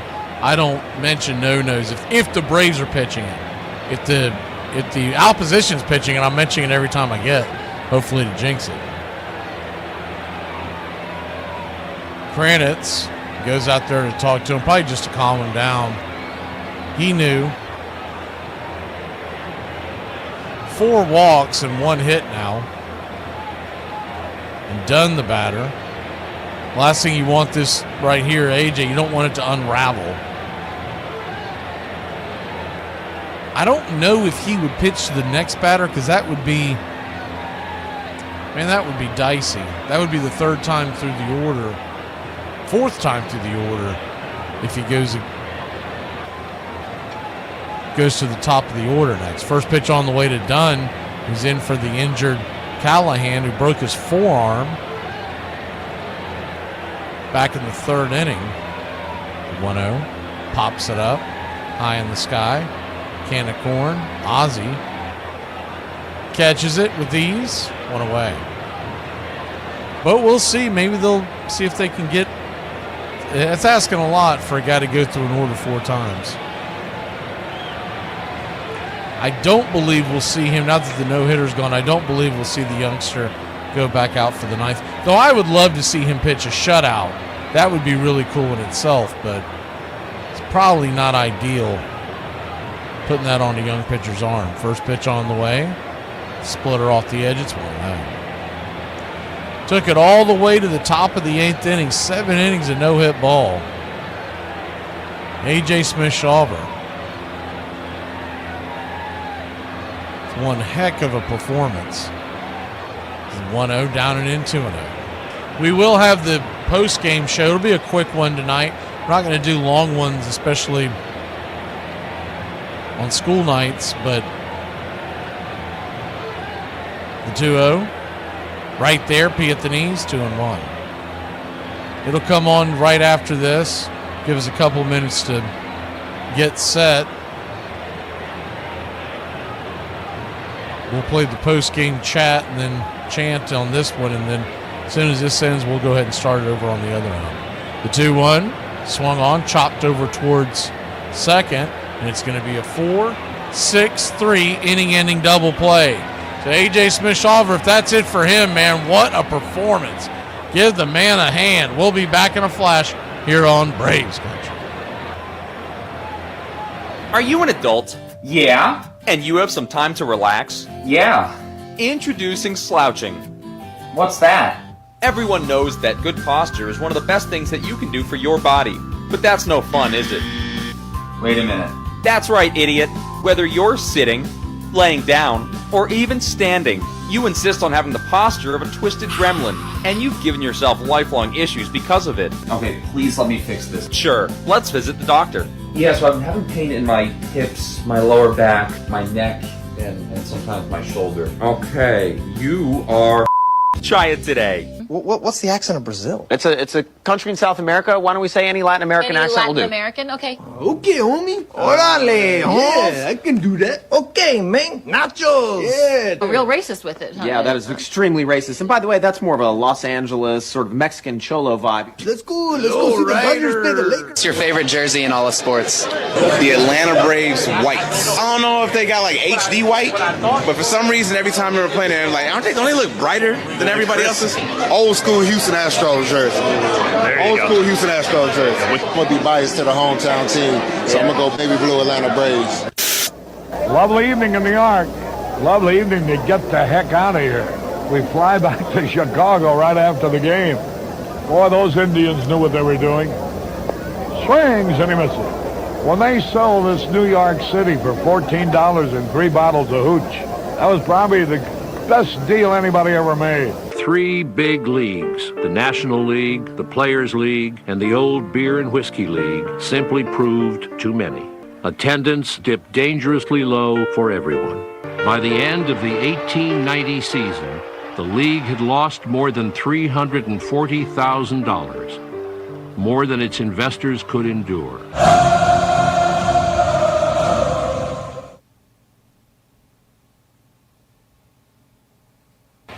Welcome back. 8 innings, 4 walks. That's the bad. The good, 5 Ks and 1 hit by A.J. Smith-Shawver. First pitch on the way is the right-hander coming in for the Cincinnati Reds. Luis May. It's right there for a strike. It's 0-1. The 0-1 to Murph. Right there. Down the pipe, it's 0-2. So an 0-2 count. Righty-righty matchup. May brings it, swing, lifts it, backhands it towards just past the left of second base. It's backhanded by the second baseman out there. McLean, he'll flip it to first. He'll have plenty of time with the catcher running. 4-3 on the putout. One away. May comes in today with a 4.5 ERA, 2 innings, 4 strikeouts, a 1.5 whip. First pitch on the way to Ozzie Albies.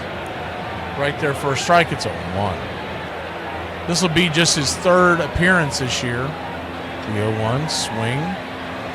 Saws it off down the line. It's 0-2, 99-mile-an-hour sinker. Made his debut this year on May 1st against the Cardinals and then came in on the 3rd against the Nationals. Thrown a total of 2 innings, giving up the 1 earned run to the Nationals and giving up 2 hits. So a 1-2 count to Ozzie. Luis May throws the bender down in. Slider misses. 2-2. Braves 4, Reds nothing. The 2-2. Swing and a miss. Strike 3, 98-mile-an-hour. They're calling that a sinker. Doesn't really sink. It's got some gas on it, though. 2 down.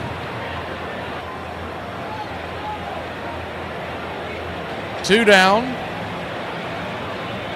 Here in the bottom of the 8th. First pitch on the way, 99, sinker at the knees. It's 0-1. The 0-1. Swing, fouls it back. 0-2.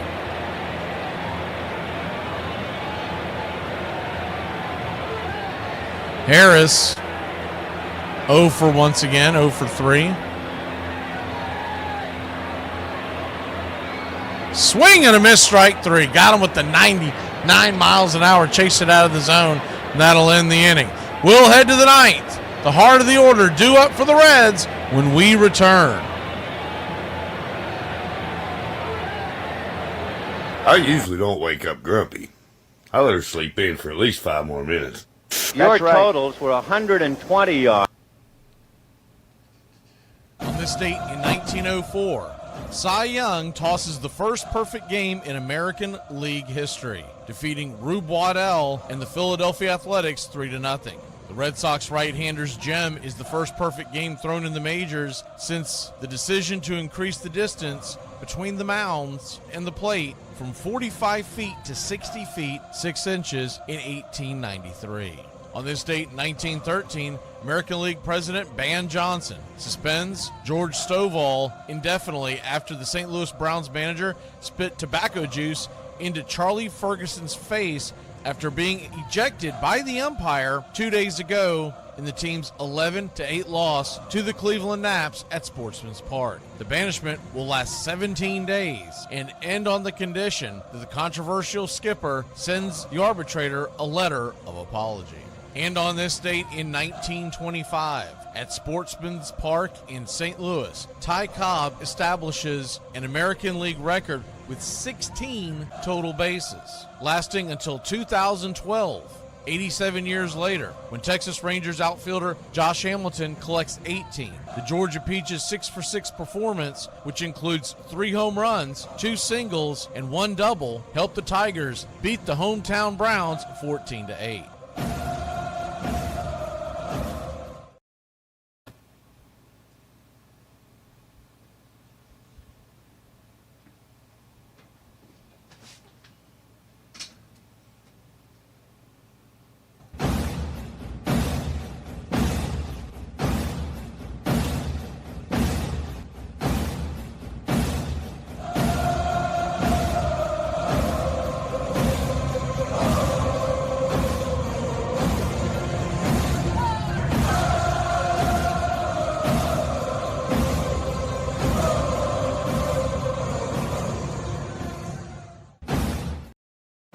Welcome back. De Los Santos will take us here to the 9th inning. First pitch on the way is a slider right there on the edge. It's 0-1. Righty matchup as McLean is the batter. His 14th appearance. The 0-1. Slider misses down and away. 1-1. 4.3 ERA and a 25.8% K rate. 16 walks, or 16 strikeouts, 5 walks, the 1-1. Swing and a miss. It's 1-2. You don't like to see this. They got eyeglasses up there getting warm again. I'm like, what are you doing? Let the man sit until you absolutely need him. The 1-2. Caught looking strike 3. Got the bender on the outer edge. 1 away. I know it's a game you really wanted to win. I'll tell you what, I go all the way back to Saturday night in that blowout loss, and they had eyeglasses coming into the game. And you just really wondered what in the hell they were doing. There was no reason to put them out there. They used them last night for the victory, obviously, as the first pitch on the way to Ellie De La Cruz is a slider in the dirt. It's 1-0. But you can't waste these bullets by Iglesias because you've got an opportunity with 8 of 11 at home. Is the 1-0. Bangs it foul. 1-1. 8 of your next 11 at home. They've already played 3 at home, but not counting those. 8 of the next 11 at home. You want Iglesias available for every single chance he gets. 1-1 from De Los Santos. Brings it. Swing, chops it foul. That one actually might have gotten a piece of Smurf. He seems to be okay, but he's kind of shaking his hand a little bit.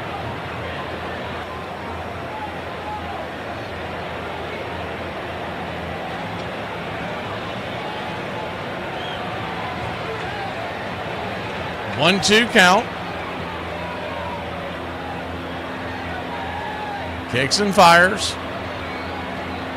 Changeup misses outside wide. Evens up the count at 2-2.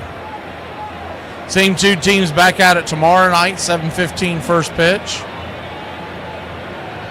Braves versus Reds. It'll be Chris Sale Day, the 2-2. Swing, chops it over to first. Olsen will step on the bag. 2 down.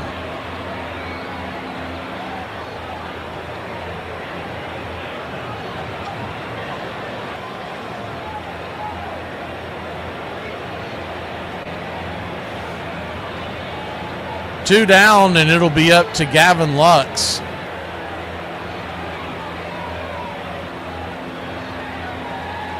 Left-handed bat.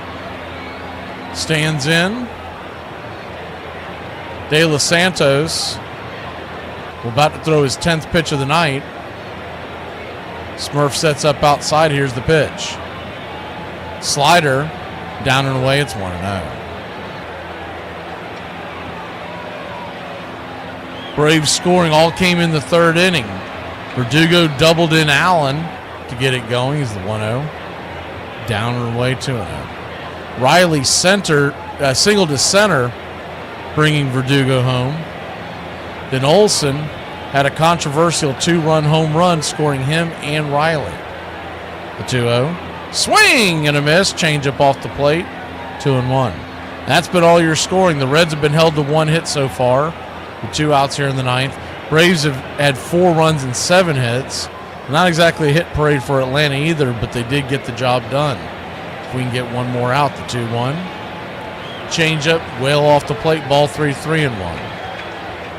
2 outs here with a 4-run lead. You hate to see the nibble, but that's exactly where Smurf is sitting, on the outer edge.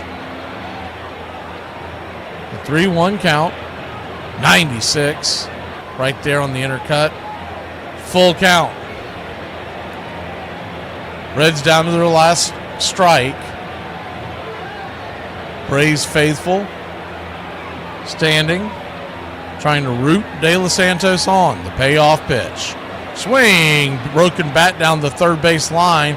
Just foul. Lux will have to go get a new bat.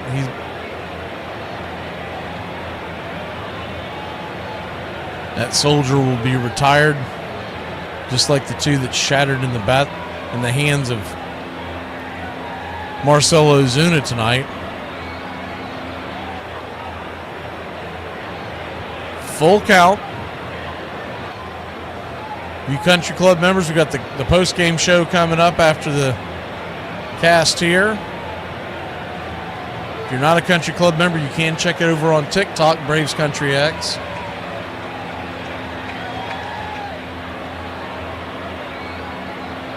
Just go into the live and you'll see us there.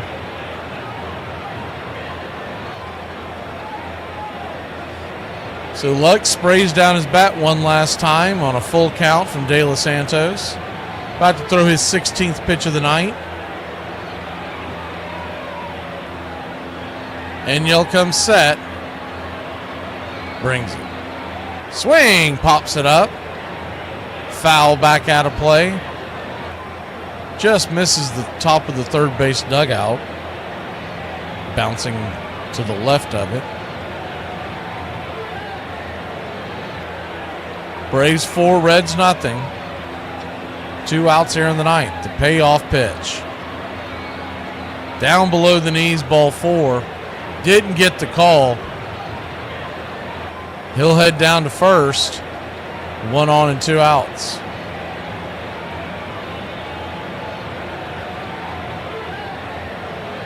If you're wondering, they would still have to get one more batter on to have it considered a save, and that's when you might see eyeglasses.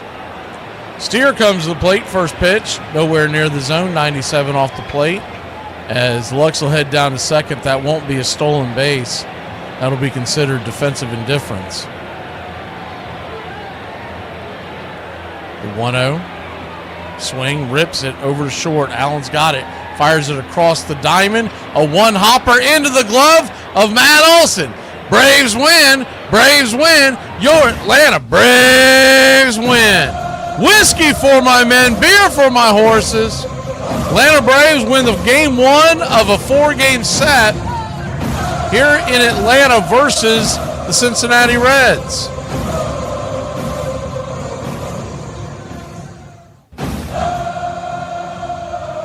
Game ball, well, I think it goes without saying. It goes to Mr. A.J. Smith-Shawver. 8 innings, 1 hit ball. He did give up 5 walks, which is a little concerning. But he got the 5 strikeouts. He got the win. He kept everybody off base until the very first batter in the 8th inning. He finished at 99 pitches. So had he gotten out of that inning at 99 pitches, I think they most definitely would have sent him back out for inning number 9 with the chance to get the no-no.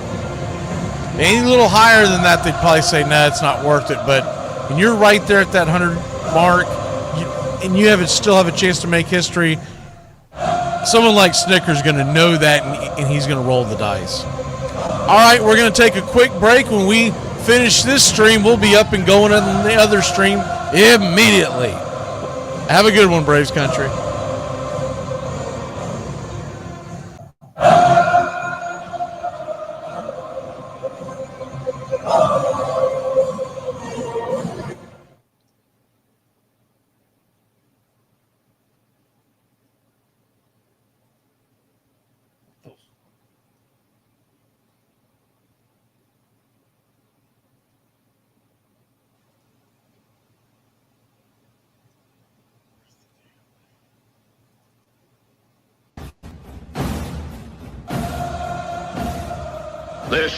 There's something kind of about a kid that's never played baseball. It is the American game. That's just what it is. And actually, I can feel like I'm 15 when I'm talking baseball. I'm watching baseball. This is it. It does this. It can do this to any. It brings you back